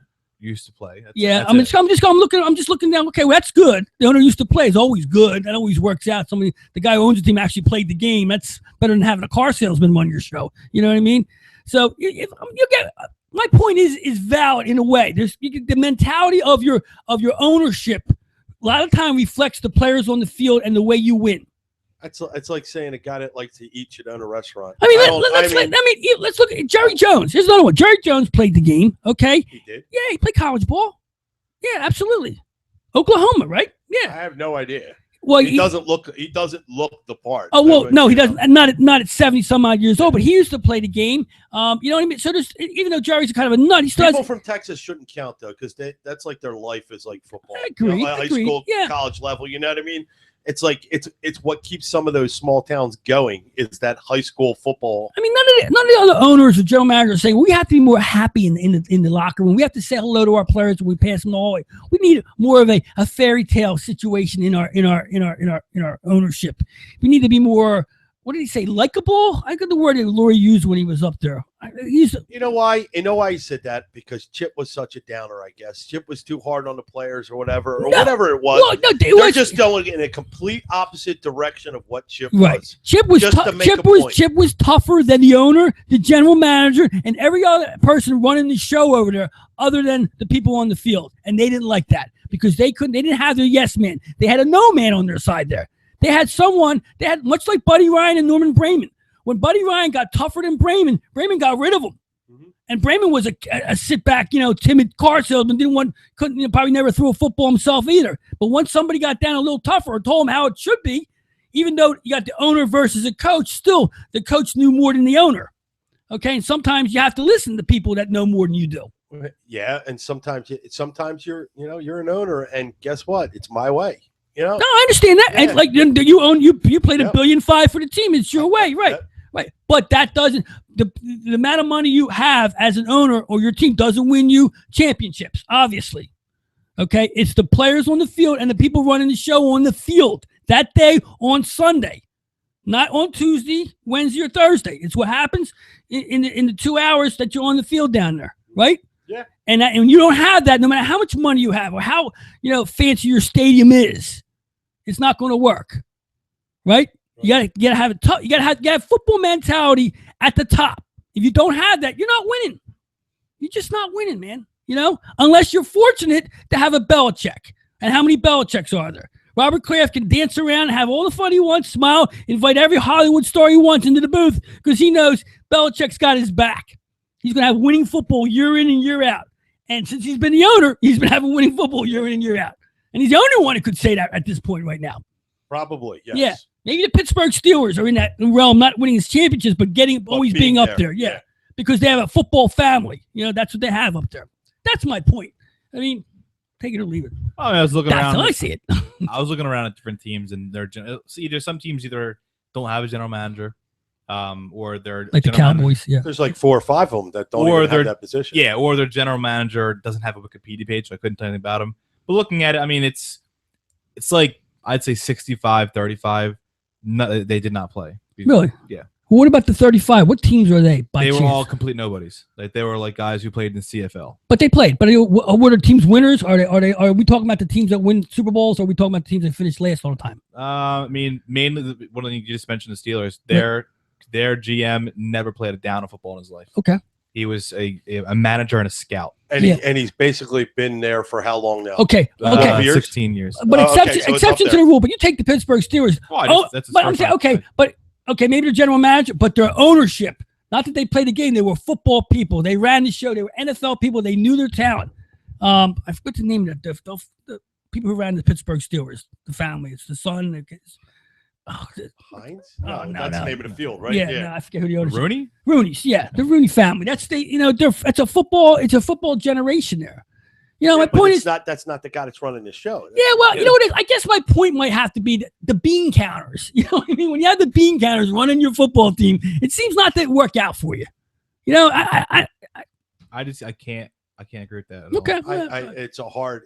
I'm going to go back. I'm going to go back and I'm going to go look at the Super Bowl. The Giants GM. The Giants won Super Bowls. Jerry Reese. He had no football playing experience. Right, but okay, that's fine. Okay, what I'm going to do is go back. I'm going to look at some of the participants, like some of the not just the scouting, but the general managers, the people that are around. That's what I mean. I'm just saying, if you look at the last 15, let's say 16, 20 years, your point's going to be invalid. Yeah, probably. If you go back to the 60s and 70s, that's all they hired. Right, and you didn't get it. You weren't a GM if you didn't play. And you know what I mean? Like I understand what you're thinking. I just think you're 30 years behind. Well, you got a point here. The Redskins GM, he played professionally. Oh, yeah. Oh, sorry. He played professional baseball. He was a baseball player. Never played football in his life. Not once. He probably played in his backyard with his brothers and friends, but we're going to go back. I'm going to go back and look at the Super Bowl champs for the last 10, 15 years. Just curious to see what was running the show up there and if they were just bean counters or they were actual guys. Well, I just told you the Giants and the Steelers. That's 5 championships right there alone. That's a handful. Okay. Patriots, we know they're 4 championships in there, right? Denver's 2. I don't think Kraft was playing too much. Yeah, he may have been when he was a young guy. Yeah. All right. Well, maybe I should made my point different to not the actual single guy, but maybe the GM and the conglomerate. Here's the Packers guy. They won a couple. Let's see. I think he played a little bit. What did he do? Yeah, the Packers. There you go. You guys on your side. The Packers guy played a little bit. God, man. Jesus. Ted Thompson. Oh, yeah, Tedster, man. Oh, he was a defense end. He's a linebacker. Well, same thing. At one time, he was at the defense. Yeah, but he played linebacker back when you could be 185 pounds and be a linebacker. But I'm not coming at you. I'm just saying it's funny. You understand my point being is, and especially here in this town, Okay, when the football, Andy Reid played the game. Okay, he coached a Super Bowl quarterback. That gave him a pedigree to get that spot. Okay, he knew what he was doing. Okay, the person who recommended Andy Reid won Super Bowls. Won one Super Bowl, was in 2, and was part of 4 others. Okay, so that by that theory, then Doug Peterson should be pretty good. Except why? What did Andy Reid win? He won nothing. He won nothing. Well, In the NFL standards, you won nothing unless you won something. He didn't win a Super Bowl. He lost one Super Bowl, right? And he wait. Peterson with them during the Super Bowl? What? He came and went. He wasn't here that whole run. No, I'm talking about Reid, right? Okay. His pedigree is he went to a Super Bowl and lost. He won FC championships, 1 and 2 in there. So, I mean, like, by the pedigree, by that case, he came from somebody who won something. He's won. He didn't win the Super Bowl, but he got there. So, by that pedigree, Nah. You're talking about right? a losing pedigree. You're talking about a coach who should have taken his team to 4 Super Bowls, won a couple of them. He blew opportunities. I think Andy Reid's losses aren't a matter of him. He was good enough to get there. He was bad enough to lose them situations. And those games that he lost, those championship games, should have won them. That Super Bowl was the Eagles. I'm not denying that, but if he. But you look at this. Andy Reid's downfalls what his history is like that. He blows situations. He gets himself there and blows it. Okay, well, then maybe Peterson's the opposite. He doesn't blow that situation. He's already been a part of the blown situation. He was running the offense when they blew it last year against the Patriots. 2 years ago. Yeah. Did he, or was it taken out of his hands? We don't know. Like Reid did so many times. You know what? He's such a soldier, he won't say. Okay, and then 2 years ago in Indianapolis, when they blew a 34-point lead, what happened there? That's not Peterson's fault. He was a quarterback coach then. Oh, no, he's offensive coordinator then. So, he's got to take the blame for that crap too. But the thing is, all these Andy Reid things that go on are so over and over again. It's every year the same thing. And your best buddy's starting to see it now as his Kansas City Chiefs are blowing situations the same way the Eagles did. And in fact, I even quoted him the other day saying you're starting to feel it over and over again. He felt it here with the Eagles, and now he's feeling it with Kansas City. True? I don't know why we're having this conversation. Because it's something to do with it. I feel like we talk about the same thing every time. Andy Reid blew games. Because that's what we do here. I know. I don't do that, though, so I let you guys have some coffee or something. I didn't say anything. You asked me my question. Yo, Vic, get him a coffee, Vic. Get him a coffee. You want donut? You want chocolate? No, which one do you like? You're a chocolate donut guy, aren't you? Oh, no, you're physically fit now. I'm sorry. Yeah. Never said that. You eating bread still? Yeah, eat bread, of course. Well, that's odd. You're working out and eating bread? What kind of bread you eat? Why? Just because I still eat bread. Because I go to the gym doesn't mean that I can't eat bread. I still eat bread, and I'm down 18 pounds since September. I'm surrounded by all these athletes. I can't stand it. I'm not. I wouldn't call myself an athlete. Why? You hit a ball? In what world did I claim to be some kind of supernatural athlete? If you're not an athlete, how you hit the ball 300 feet over a fence? I'm not. He's not. I am. He's not. I am. Don't try to get me back on your side because I don't need you on my side. I need you on my side. I actually just, and with Dante and a couple of my friends in a group text, we were actually just talking about this, and this is something I guess I'll bring to you because he was asking me, are Brian Westbrook and Brian Dawkins NFL Hall of Famers? That's what he asked me, and I said Brian Dawkins without a question. Yeah, yes. Westbrook. Yes. I don't know about that. I said Westbrook shouldn't even be considered. No, he don't have that career. Shouldn't be considered. And Dante comes with the argument of Dawkins, no way. He rattled off 8 safeties that are better than him, according to him, and how they're all much better than him. And he said Dawkins couldn't cover. He was a cheap shot artist, and he was only known because he was high energy, and because Philadelphia fans. Yeah, but it's not Philadelphia fans that are making him a Hall of Fame. Yeah, again, I'm the anti-Philadelphia fan. I'm really not. I'm not a homer. I would tell Dante, why don't you talk to the wide receivers and the people cutting across the field? Brian Dawkins is a Hall of Famer. Yeah, Brian Westbrook is not. Who's he saying is better than him? Well, the guys who's naming, one of the things he always say, and this is when I said, he goes, he has a ring. I said, that is the most overrated form of except your quarterback. No, it's not. That's not true at all. But history says it, though. Well, I'm saying it's not true. Oh, okay. The most overrated way of judging somebody is how many rings they have. That has nothing to do with anything. If you got a lot of rings, there's a reason you're there. Yeah, if you want to use rings to split the difference between Brady and Manning, by all means, go for it. But to say he's got a ring, he doesn't, he's better. No. No, that's one of the worst arguments you can come up with. That's a loser's argument. Yeah, no, a loser's argument when they have nothing else to go. Well, he's got a ring. Oh, yeah, I agree with that point because you could be an offensive lineman and ride a team for 10 years and not be that good, but you were part of an offensive line and get those rings and fill your hands up. And there are players out there who have that. Yeah, I agree to that. And then you could beat Dan Marino. Correct. Yeah, well, that's the thing. Yeah, Dan Marino is down. Dan Marino probably should be way higher on that list if he had some rings and he did make an appearance. Ring. No, he doesn't. If he had, Oh, I'm saying, he said if he had one ring, people would say top 3. Easy. Top 3, easy. Yeah. Yeah. But now it's like, oh, he has no rings. He must be a loser. Because that's how NFL. That's how although you don't agree with, that's how the NFL ranks their players. I don't agree with that. I think NFL of all sports, really, it shouldn't be that way. Great quarterbacks. The only sport that matters, only one, is basketball.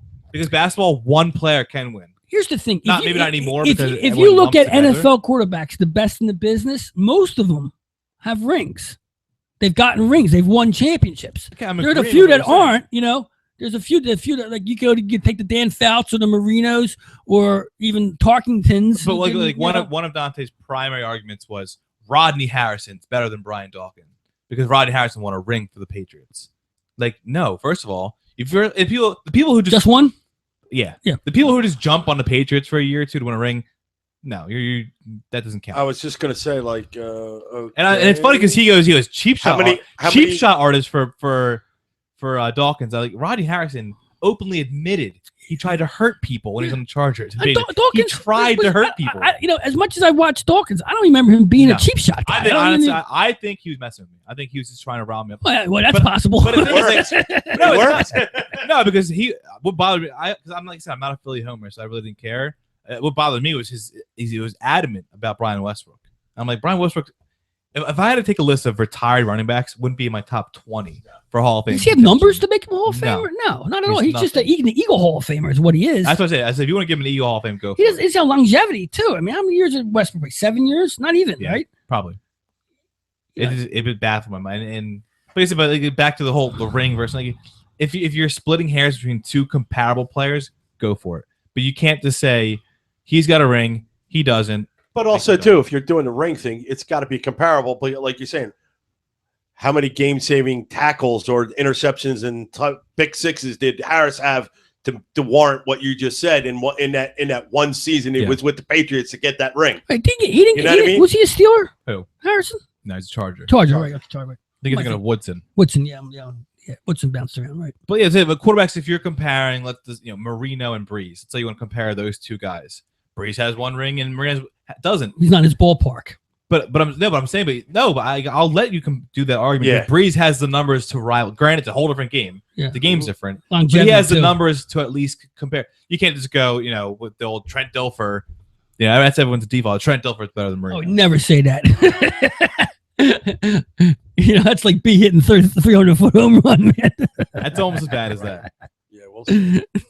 What, when you're 45, 50?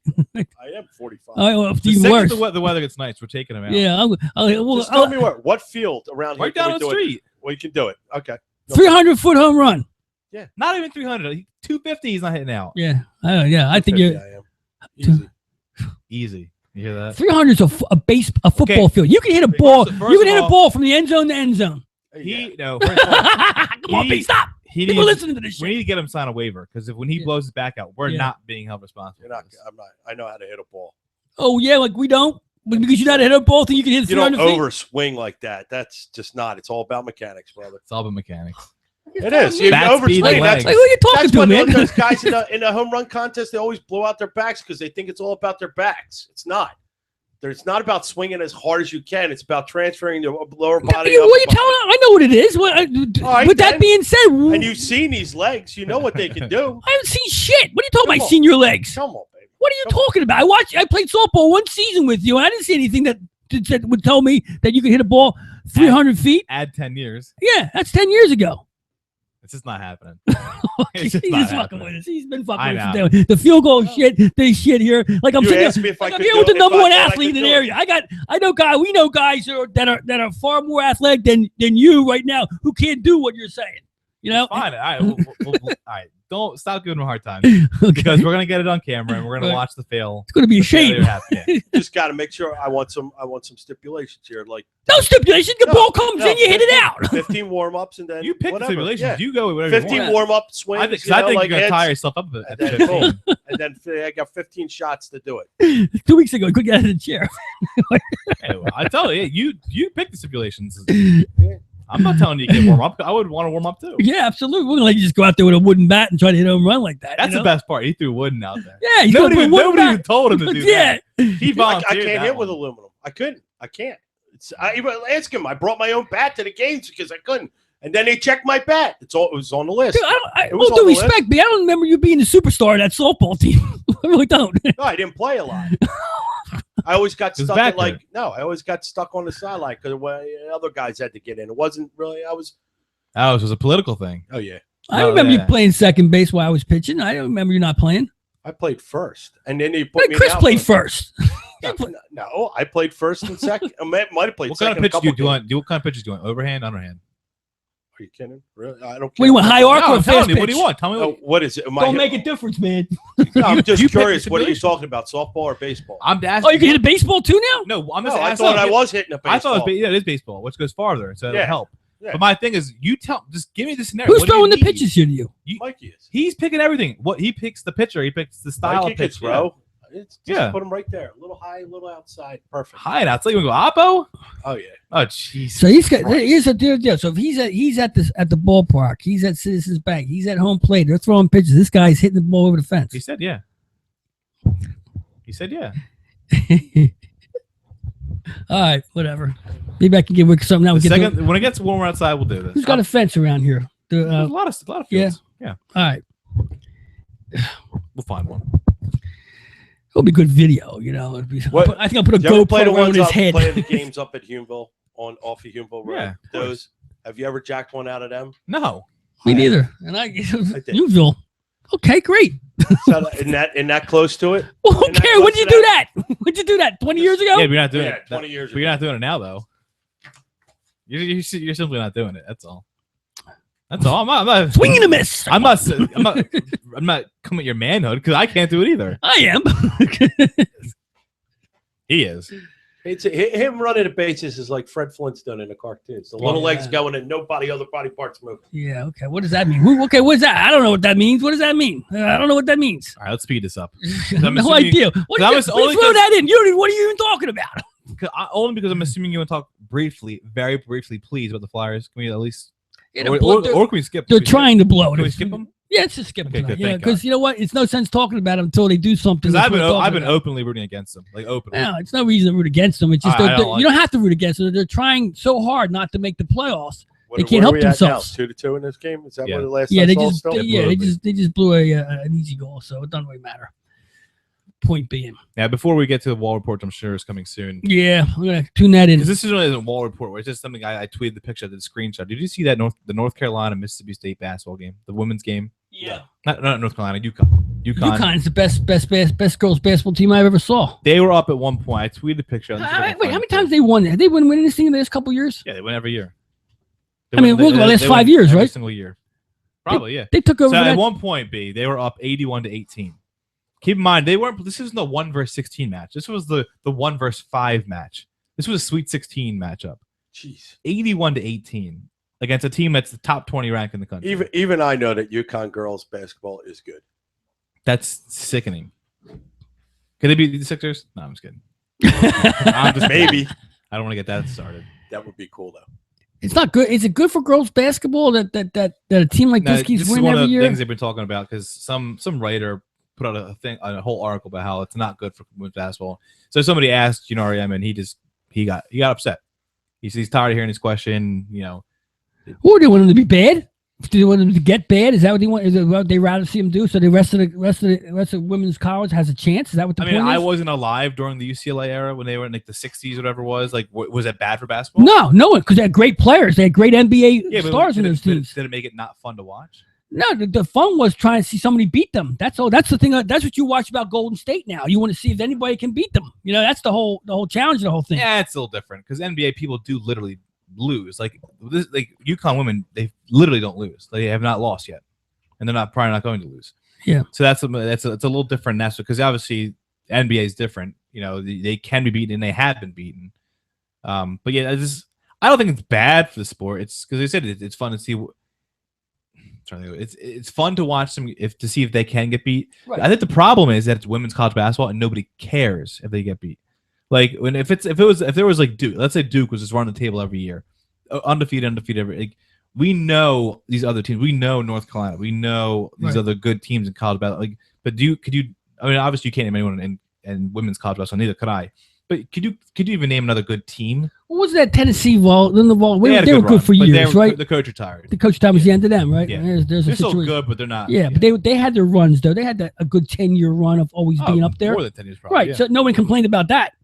No, but they weren't as dominant because UConn was still good too. Then, like I'm going to see UConn women's basketball because I'm going to see how many times they've won. Well, it's they lose basketball games, not undefeated, right? No, they're literally undefeated. For how many years in a row? I think they've lost in the past. Who beat them? Talk to that team. But let's see. Since Jesus, so they've literally gone undefeated and won the championship. It's in the 2000s, 1, 2, 3, 4, 5 different times. They only lost one game 3 times. So that's 8 times, and since 2000 that they've either gone undefeated or only lost once. Well, that's dominant. Yeah, that's dominant.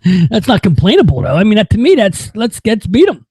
Don't complain how good they are. What do you want to do? How do you want to make them worse? What do you do? They have even an article about it. It's ridiculous. But that's what I'm saying. Well, what are you going to do? And even if people want to get upset over the 81-18 game, like I always hate when people get mad about that. It's one thing if it's a bunch of 12-year-olds.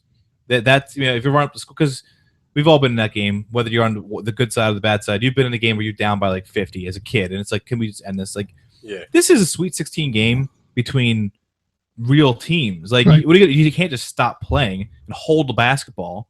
Yeah. There's no running the clock out. It's not like you can't do that.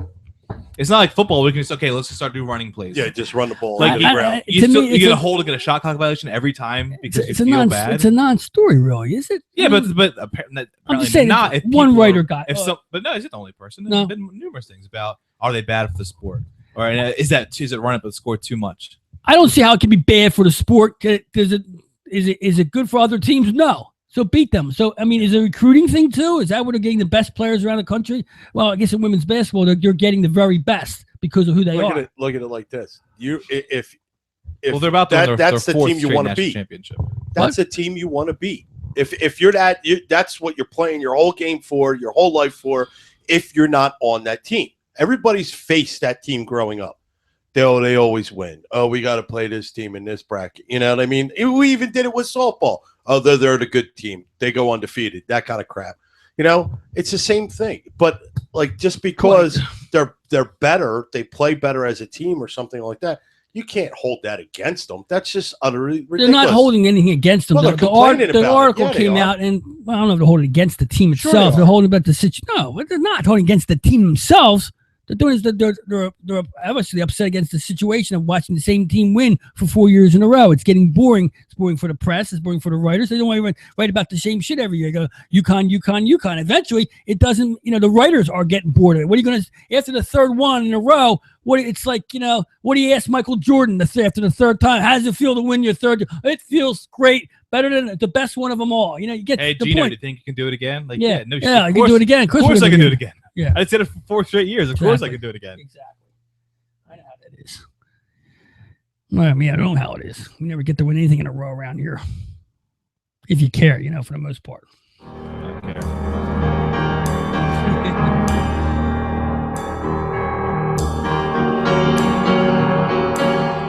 Now, the Wall Report.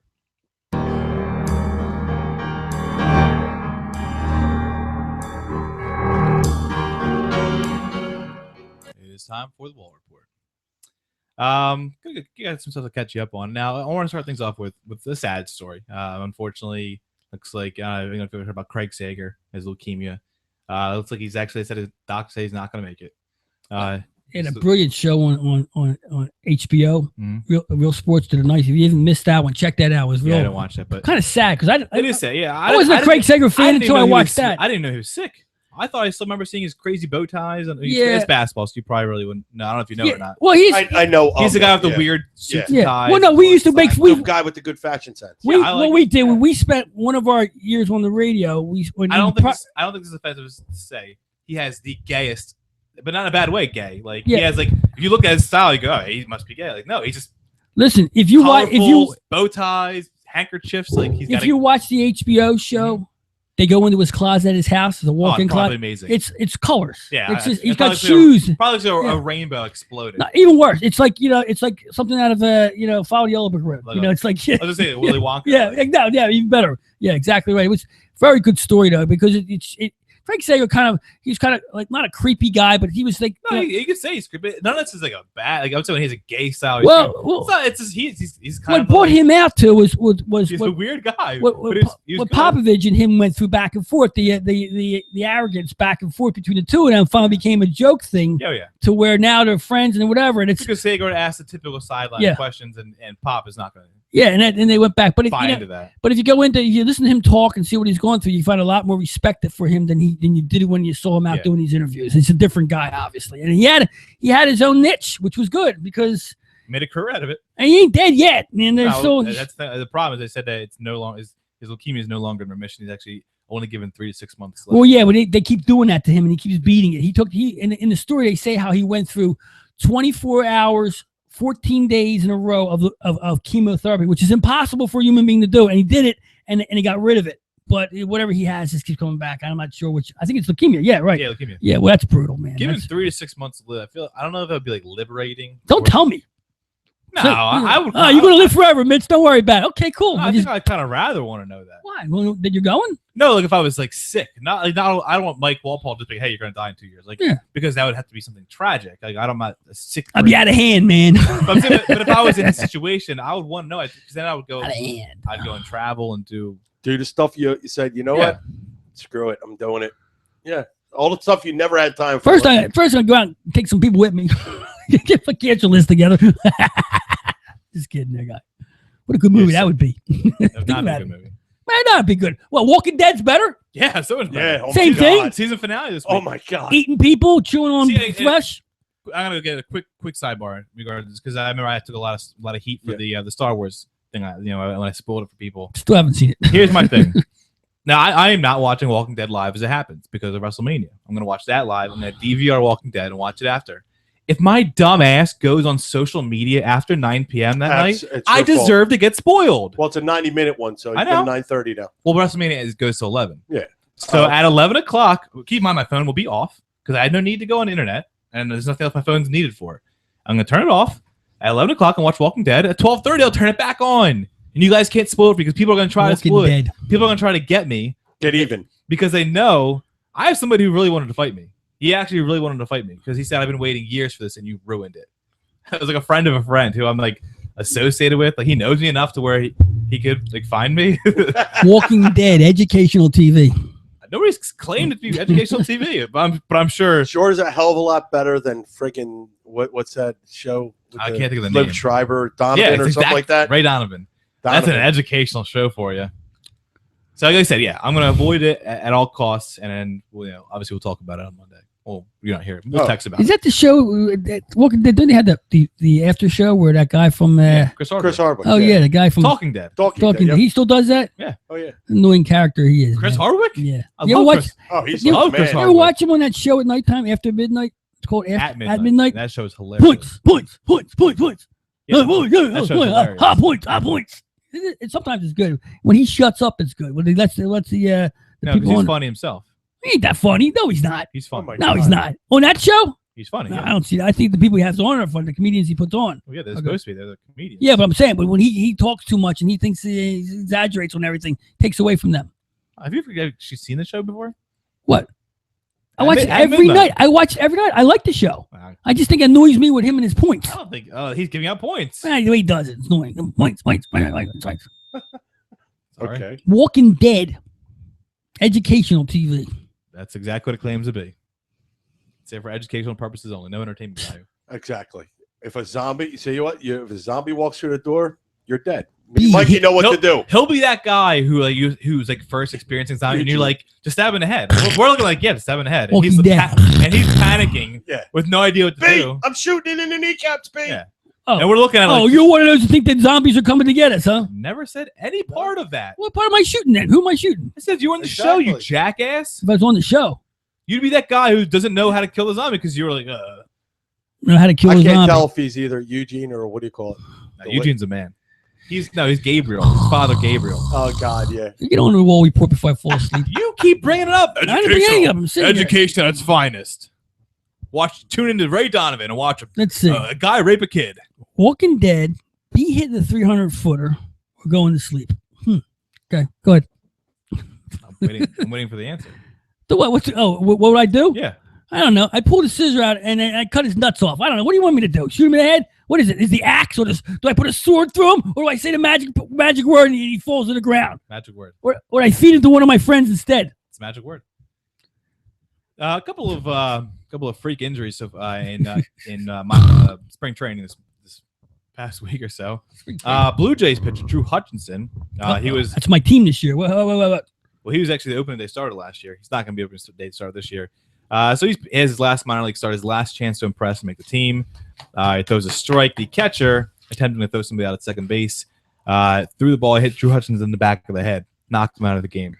Nice. That's what I'm talking about. Now, to make matters worse, that insult injury for both of the guys, the next day they're both released. Not because of the incident, obviously. I mean, Hutchinson got demoted to AAA, and they just actually flat out released the catcher. So, sad note.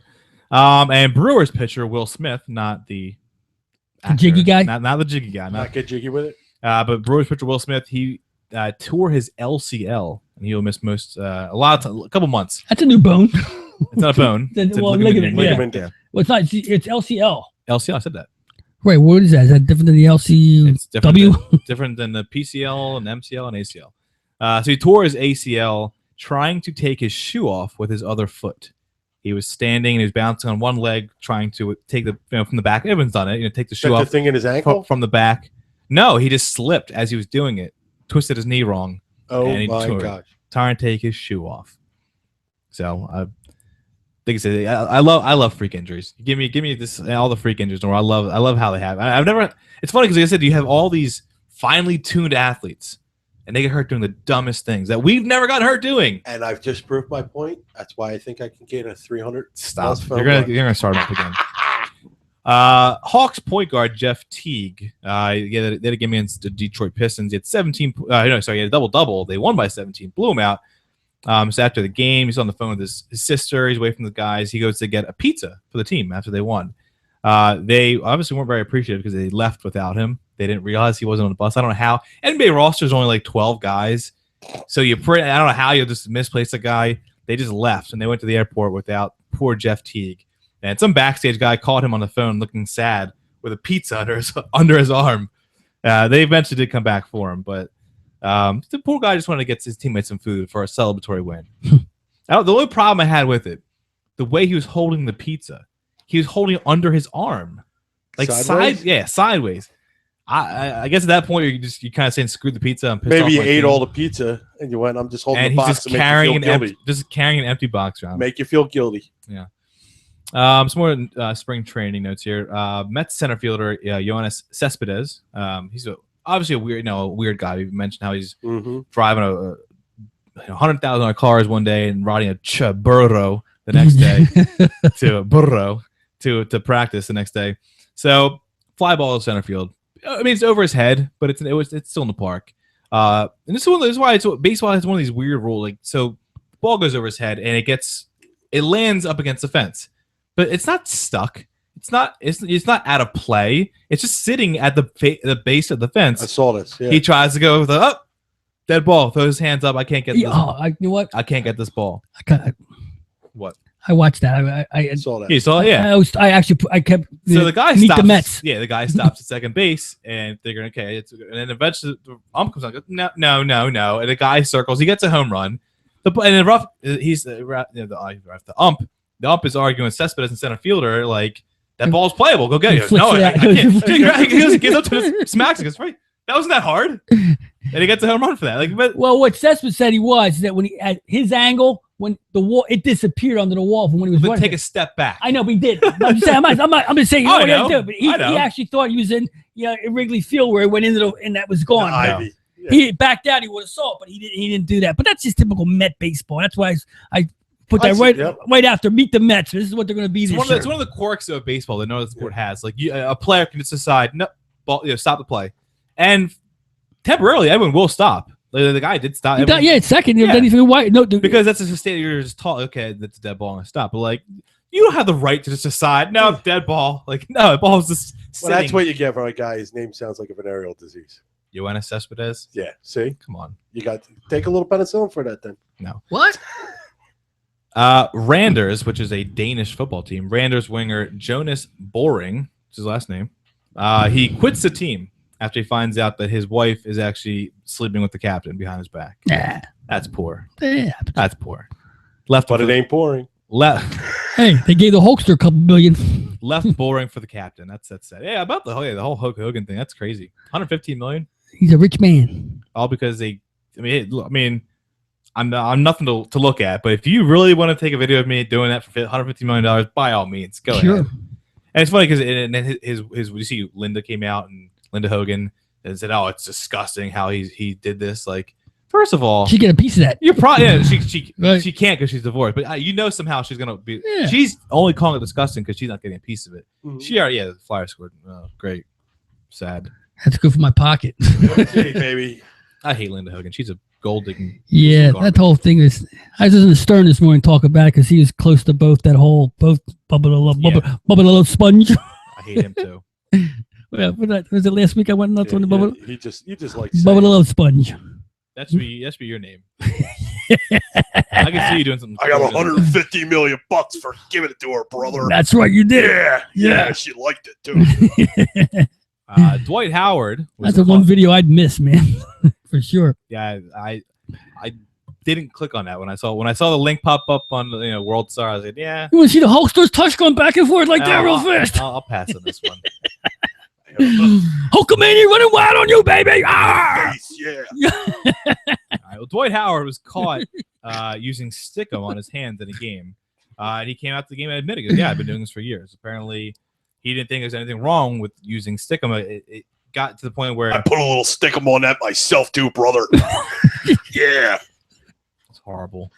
It got to the point where literally the ball it was like sticking to other players' hands, and someone on the team complained. And then I don't know. There's no word on what the NBA is going to do, but they just threw him out of the league already. He's a waste. He is an idiot. Freaking waste. When he came in, he was supposed to be the next one, with all that bigness, and he could do this and do that. And he let him just open his mouth and just never shut up. I just don't really see the benefit to stick him in basketball. Like, I guess for a big That's guy, so you can hold the ball like this. Yeah, I guess that's. But like obviously, I guess you're not really shooting much. But like, I wouldn't want the ball to stick to my hands. He's an idiot. He's an okay, idiot. outright. He's an idiot. All right. Offensive lineman Russell Okung, he signed a free agent contract, leaving Seattle, going to Denver. So he's going to a good team. So he decided, I don't want an agent anymore. He negotiated his contract himself so he can keep, because agents usually get 3% of the contract. So he saved himself about $1.5 million by being his own agent. Unfortunately, this is why athletes get agents. The contract he got himself, 5 years, $53 million, sounds great in theory, except he has $0 guaranteed. So at any point, the team can just cut him and owe him nothing, which is probably going to happen because 30-year-old linemen don't really stack up on that. And the deal is every year it's worth more and more money. So it's like, I don't know the exact numbers, but it's like 8 this year, 9, and 10, 11, 12. And like I said, it's $0 guaranteed. It's really only a 1-year deal with 4 team options.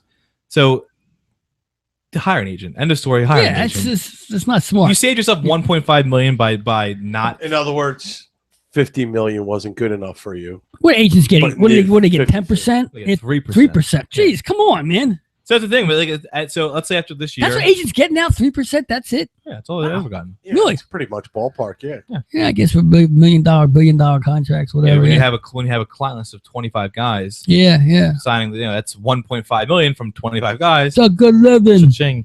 So yeah, they can literally cut him at any point, and he gets $0. So just hire an agent, you idiots. I'm sure you guys heard about this one. I wasn't here when it really broke out. The Adam LaRoche versus White Sox. Yeah, I talked about that last week. And you know what? I talked about that, and it was like, these guys, him and but word's coming out recently that some of the players actually were on Kenny Williams' side. That's what I was saying. The GM. Yeah. So since I wasn't here for your take, just quickly, what to me, I was like, get the kid out of there. I mean, first of all, it's the workplace. And what I had other questions. Not a real workplace. Well, I had other questions. One, why is the kid in school? That's number one. He's homeschooled. Okay, so there's something weird's going on there. First of all, to have the player come, have his own locker, he dresses himself up once or twice. It's nice for the team, but it's a workplace for the players to be what they're adults. No, I agree. Yeah. I agree on both a lot of shit goes on in the dugouts and in the locker rooms. The kids shouldn't be around, Yeah, because it's funny you say it because it's actually I was just listening about a week ago. I was listening to a podcast, the Chris Jericho's podcast, and he had two wrestlers on. One of them was Cody Rhodes, who's Dusty Rhodes' dad. So he said he was in the locker room, so he's heard it all and he saw it all growing up. But his dad tried to shelter him from it. But he was telling a funny story about this one wrestler. His name is Luke Harper, who has like an 8-year-old kid. And he said the kid is there all the time. He said they have no problem with it, but he's like, at first, of course, we don't want to be ourselves around an 8-year-old kid. With being inappropriate. Yeah. But then, so Luke Harper was talking to somebody, and he was just using the foulest language, and he was being so inappropriate. So somebody said to him, like, "Hey, like the kids on, should we like?" He goes, "Oh, fuck it. He's heard it all and seen it all. Do whatever you want." So now they all act normal around him.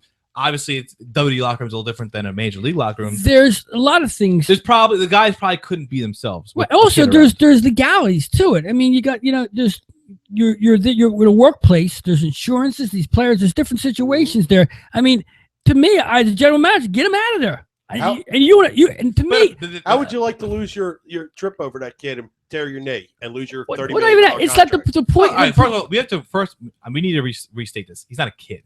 He's 14. He's 14. He's a teenager. Yeah. Well, then there's something wrong here. So it's not like it's a little menacing kid. Okay. There's something. Maybe he's. I was under the impression. I thought he's 7, 8 years old. I know 14. Well, there's a problem here. I mean, maybe I don't know. Maybe he needs to be around his father. Maybe there's some problems. It sounds like there should be. He's homeschooled. I haven't heard anything reported of it. Well, he's homeschooled at 14. Well, isn't that kind of how it happens? Well, you're homeschooled.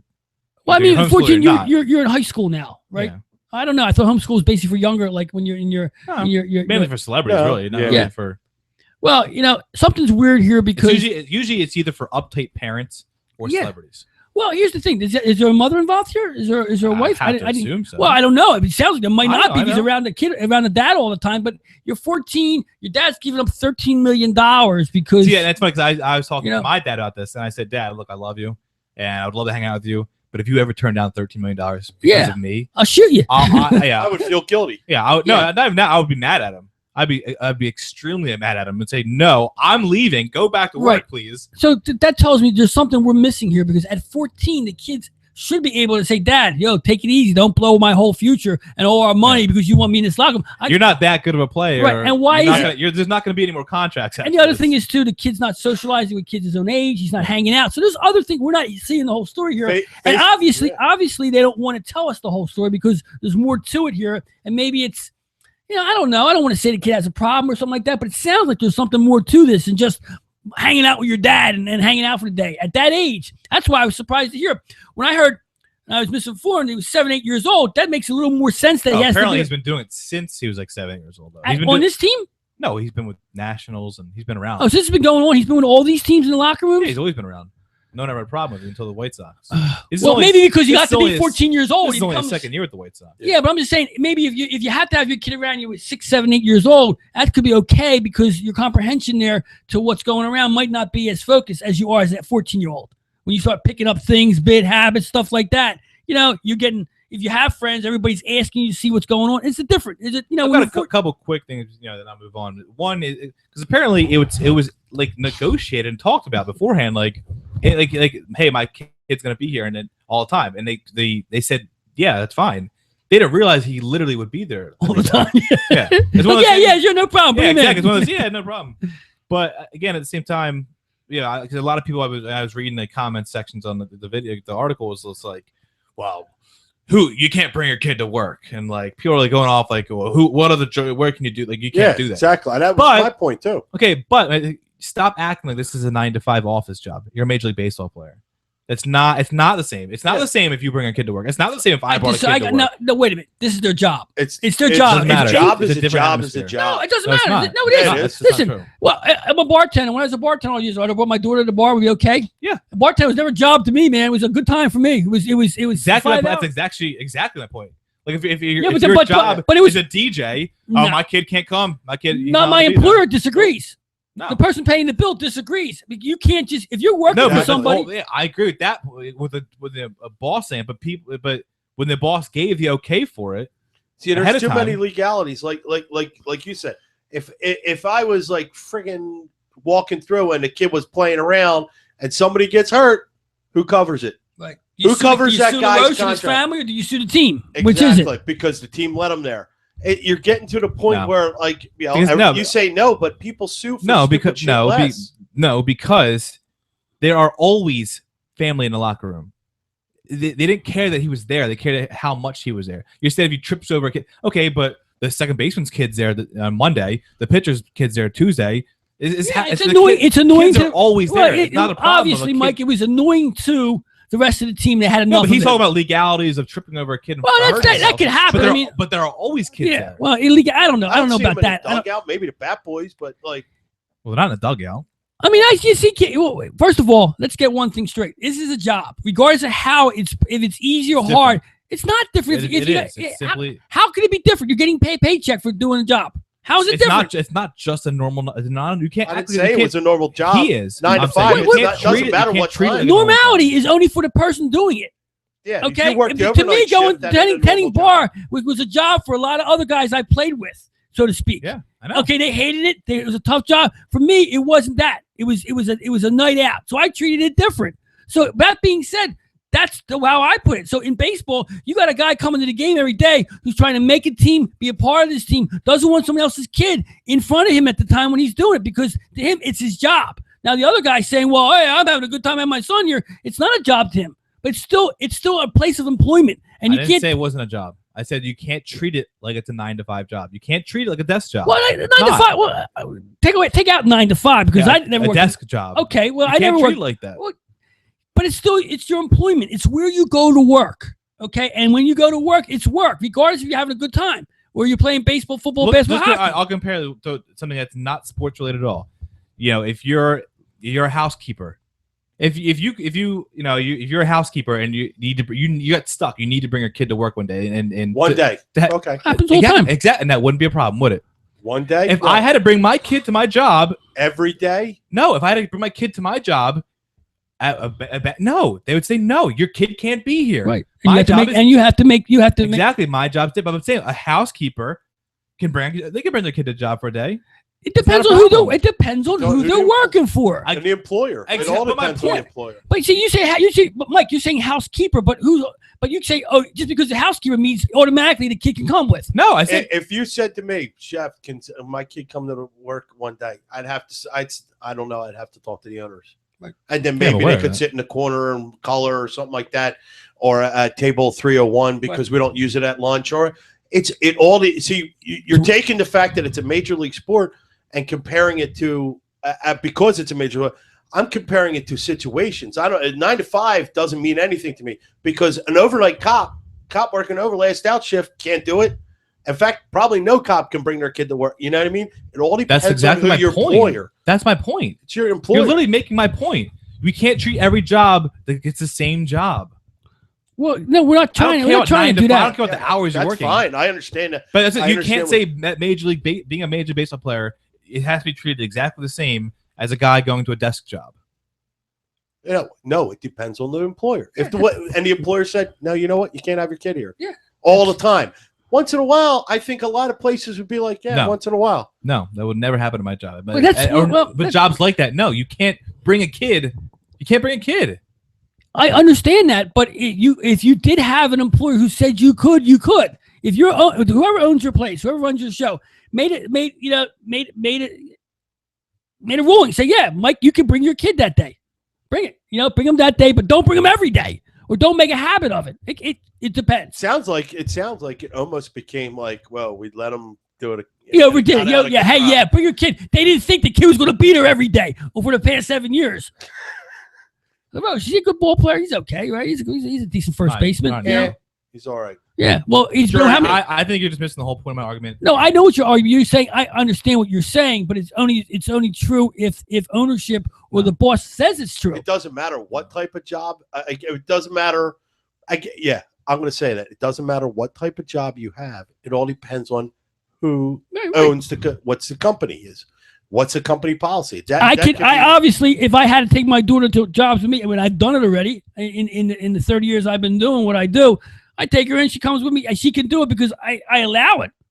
You know, if one of my other guys decided he wanted to bring a kid on the job, I'd have to look at that first, see where he's going. I have to make a call on that, you know? And you're right. It's all situational. I mean, if you have the type of job where you're sitting at a table and you're dealing with clients on the telephone and overseeing a bunch of people and you can't watch your own kid at the same time, that makes it difficult. Right.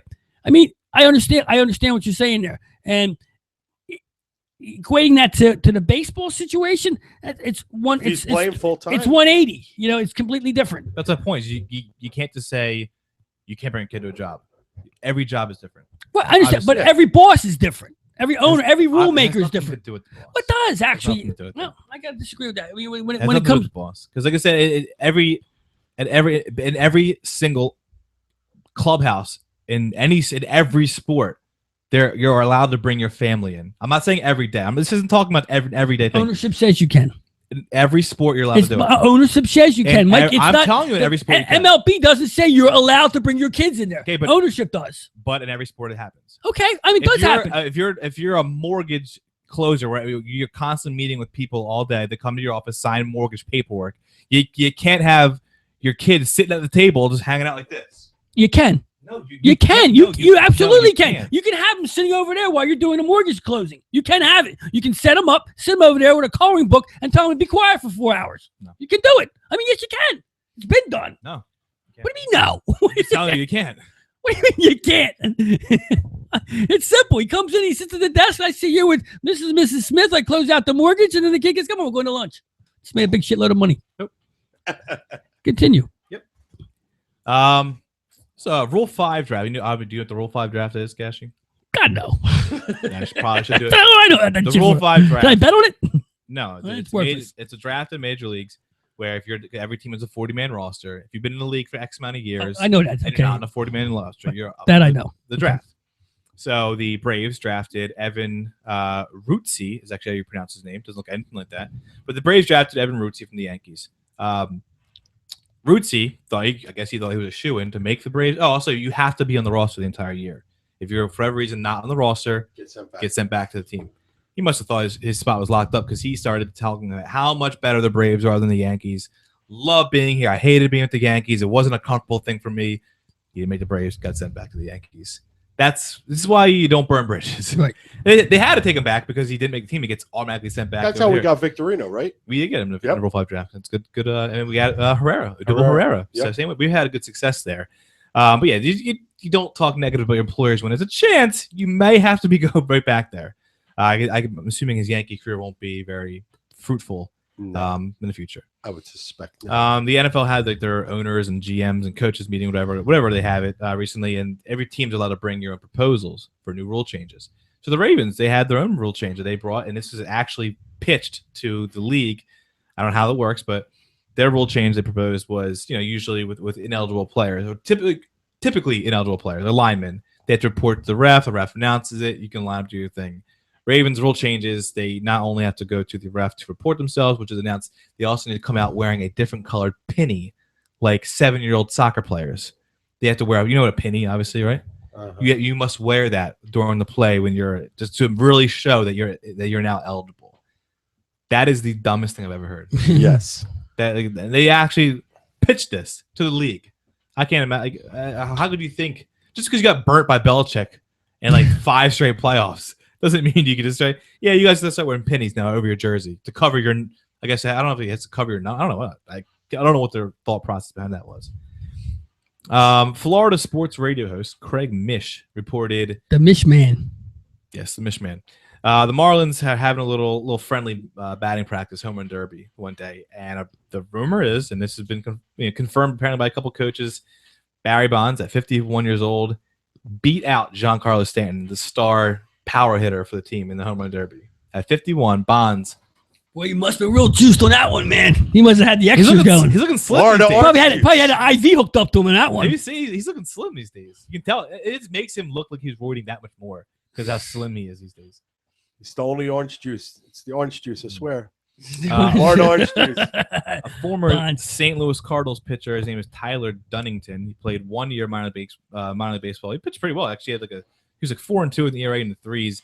He retired after 1 year because he's a homosexual man.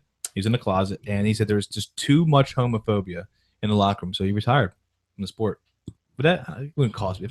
I love the sport. At least it wasn't concussions that made him leave. No, it wasn't concussions. Yeah. But I mean, as far as people they know of, he's the first person to retire from his sport just solely because of homophobia in the locker room. He said that there's just too much gay bashing, not to him because people didn't know he was gay, just in general, saying the F word and the G word. I don't know. Damn F word. So I think it's stupid. I don't like the world we live in these days. It's all I really fucked don't. up, man. I It's complete everywhere you look at it. I mean, we're over the 2 hour mark already. We haven't got the politics yet. I don't think we're going to. I think we're going to leave out politics and save it for next week. But I just hate the world.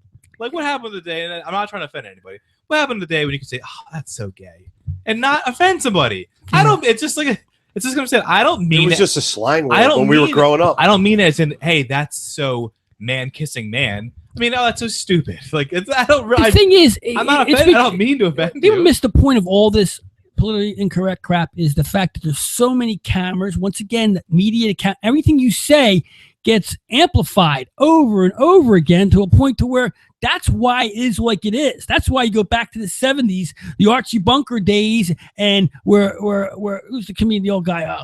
Carlin. The Carlin, and the other one, he's the old guy. Oh, what's his name? The bald head. Bald head. He used to insult everybody. He got up there on Johnny Carson's show. Oh my God, I've no idea.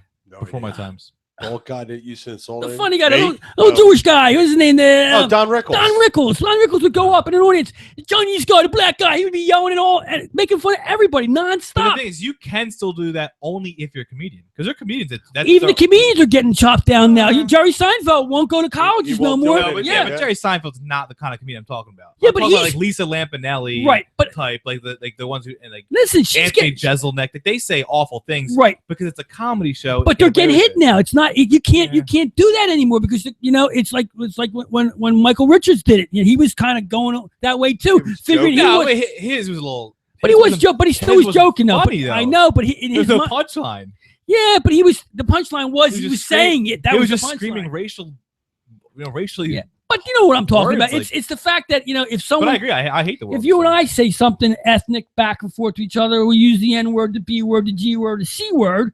And because we're on microphones now, and it could be 2 other people watching us if we're lucky, they might say something to somebody else. Yeah. Hey, you just hear what the Goombahs just said? Oh, man, racial guys. All of a sudden, we become, bad guys because of something you and I had a conversation about. Let's be fair. I do agree. We would if we shouldn't be sitting here saying N-word this and N-word. Right, I understand that. We shouldn't. He's put disclaimers on it already. I had to say because you're making it seem like, oh, we've seen it. Now we're bad guys. No, we really shouldn't. Well, say I that. said the N word, the B word, the C word. I nailed them all. So I'm saying everybody. Yeah. I know what the B word is. Yeah. You can say bitch. I'll say it. Oh, no, Is that bitch? I can say bitch. Again. Yeah, well, yeah. What word are you saying? What's the B word that you? I don't know. Maybe you say it off camera. I was just saying. I was running through the letters to keep me clean here. Anyway, last one here, and this isn't. I think this isn't kind of going out with a bang. It's actually just the last one I wrote down. We've all seen refs blow calls all the time. So the hockey call was unreal the other night, man. You see that one? The puck went in the net, and Toronto said it didn't. Well, this is pretty much the exact opposite. An Italian soccer team, the team shot clearly went through the side of the net. Like it went, like you see it go. A soccer ball? Yeah, 2 feet wide of the net, but like I guess it's not strapped to the ground. Do they have replay in soccer? Not this league. They do. Well, no, you can't do that anyway. No, you can't replay in soccer. But I guess like the bottom of the net wasn't like tied to the ground. staked to the ground. So it went through the bottom of the net into the net. Like it went through the side. Like this is the net here, Cashy. On the outside. It went like this, like through. Seen it in hockey before. Yeah, you've seen that. Yeah. And the ref goes, no, that's goal. Like, and it counted as a goal. So horrible call, awful call. So I love what the team did. They argued as much as they could. They didn't fight. No, they didn't fight. That's why I like that. They kept it clean. So they just quit. And not only quit, They quit. They didn't just walk off the field. They stayed because in soccer after a goal you have to tip off. So they tipped off and just booted it down the other side of the field, and they all stayed exactly where they're standing. And for the rest of the game, they never moved. They just didn't play. They said no. The other team kept coming down to scoring goals for fun, and they said no, we're not playing anymore. We're done. I'm not leaving. We're not leaving the field. Now that's good sport. That's how soccer should be played. We're not leaving the field. We're just going to stand here for the next 90 minutes. So Screwed you over though. My question would be, if you had the under, you're like, come on, no. Come on, not again. My question would be, what did the other team want the ref to do? If he said it scored and they say it didn't and they couldn't replay it, how was he supposed to pull it back? I don't know. So that's, maybe it's one of those things where like even if you don't have replay, if every other ref can't, because in baseball, is that what happened here? No, the goal stood Because everybody saw it the same way. Because I don't know I don't know the rule, and they're speaking Italian, so I couldn't tell you what they were saying. Like, I mean, we've seen baseball calls where they make one call, they converge, and then they go, okay, no, I was wrong. Right. No, but like the refs said no. Like that. Well, the problem with soccer, aren't the refs so far away from each other that the one that makes the call is there? Yeah, like sideline refs, and I guess the sideline refs didn't overturn it, but he couldn't see it because he's on an angle. Right? So they said, screw it. We quit. We're not playing anymore. Were they down by that much to start with? I don't know the score. That's what I'm thinking. I mean, how you must have been down 5 goals in soccer. It wasn't like this isn't like the cream of the crop league. They didn't have graphics. And I got you. Oh, okay. We're way off the board here. It was a league. There were actual teams and stuff, but like, I didn't know they were speaking strictly Italian. I had no idea what the score was, and I was wondering myself. I was like, was this like a tie-breaking goal here? Or are they already losing? Like, are they being poor sports? Were they already down 4-0? I don't know what happened in the back of my mind. Soccer.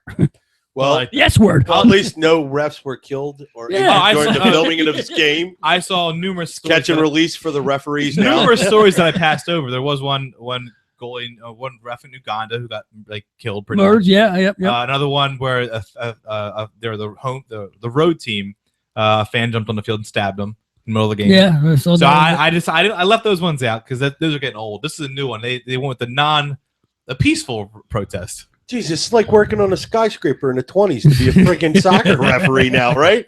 You go up there, you're all by yourself. Hopefully it ain't windy. And they want to call that a sport. They went good old-fashioned, sit-in. That's what they did. That's what they used to do back in the civil rights days. It's a sit-in. We're going to stand here. We're going to finish this game, but we're not moving. Wow. That's it. That's the long part. Good stuff. Hey, we're over 2 hours. We had a lot to catch up on. I was in here for no problem. Cashy King, I got the chef, Mikey the Wall. Make sure you mark down May 2nd, 7:30, 606 2nd Street Pike, Steam Pub in Southampton, Pennsylvania. If you ain't there, you ain't there, but you ought to be. Big crowd, lots of food, booze, good times. Got some Phillies tickets to be given away. Booze as in alcohol, not people booing us, right? Booze. I was making sure that we're not getting profusely booed by everybody. We're getting cheered on, baby. A lot of booze. A lot of cheers. To thank everybody for joining us, sponsors and whatnot. This is the Sports Goombahs. We are coming from the 515 studio, buried somewhere south of North Philadelphia. We'll see you next week. Yeah, boy.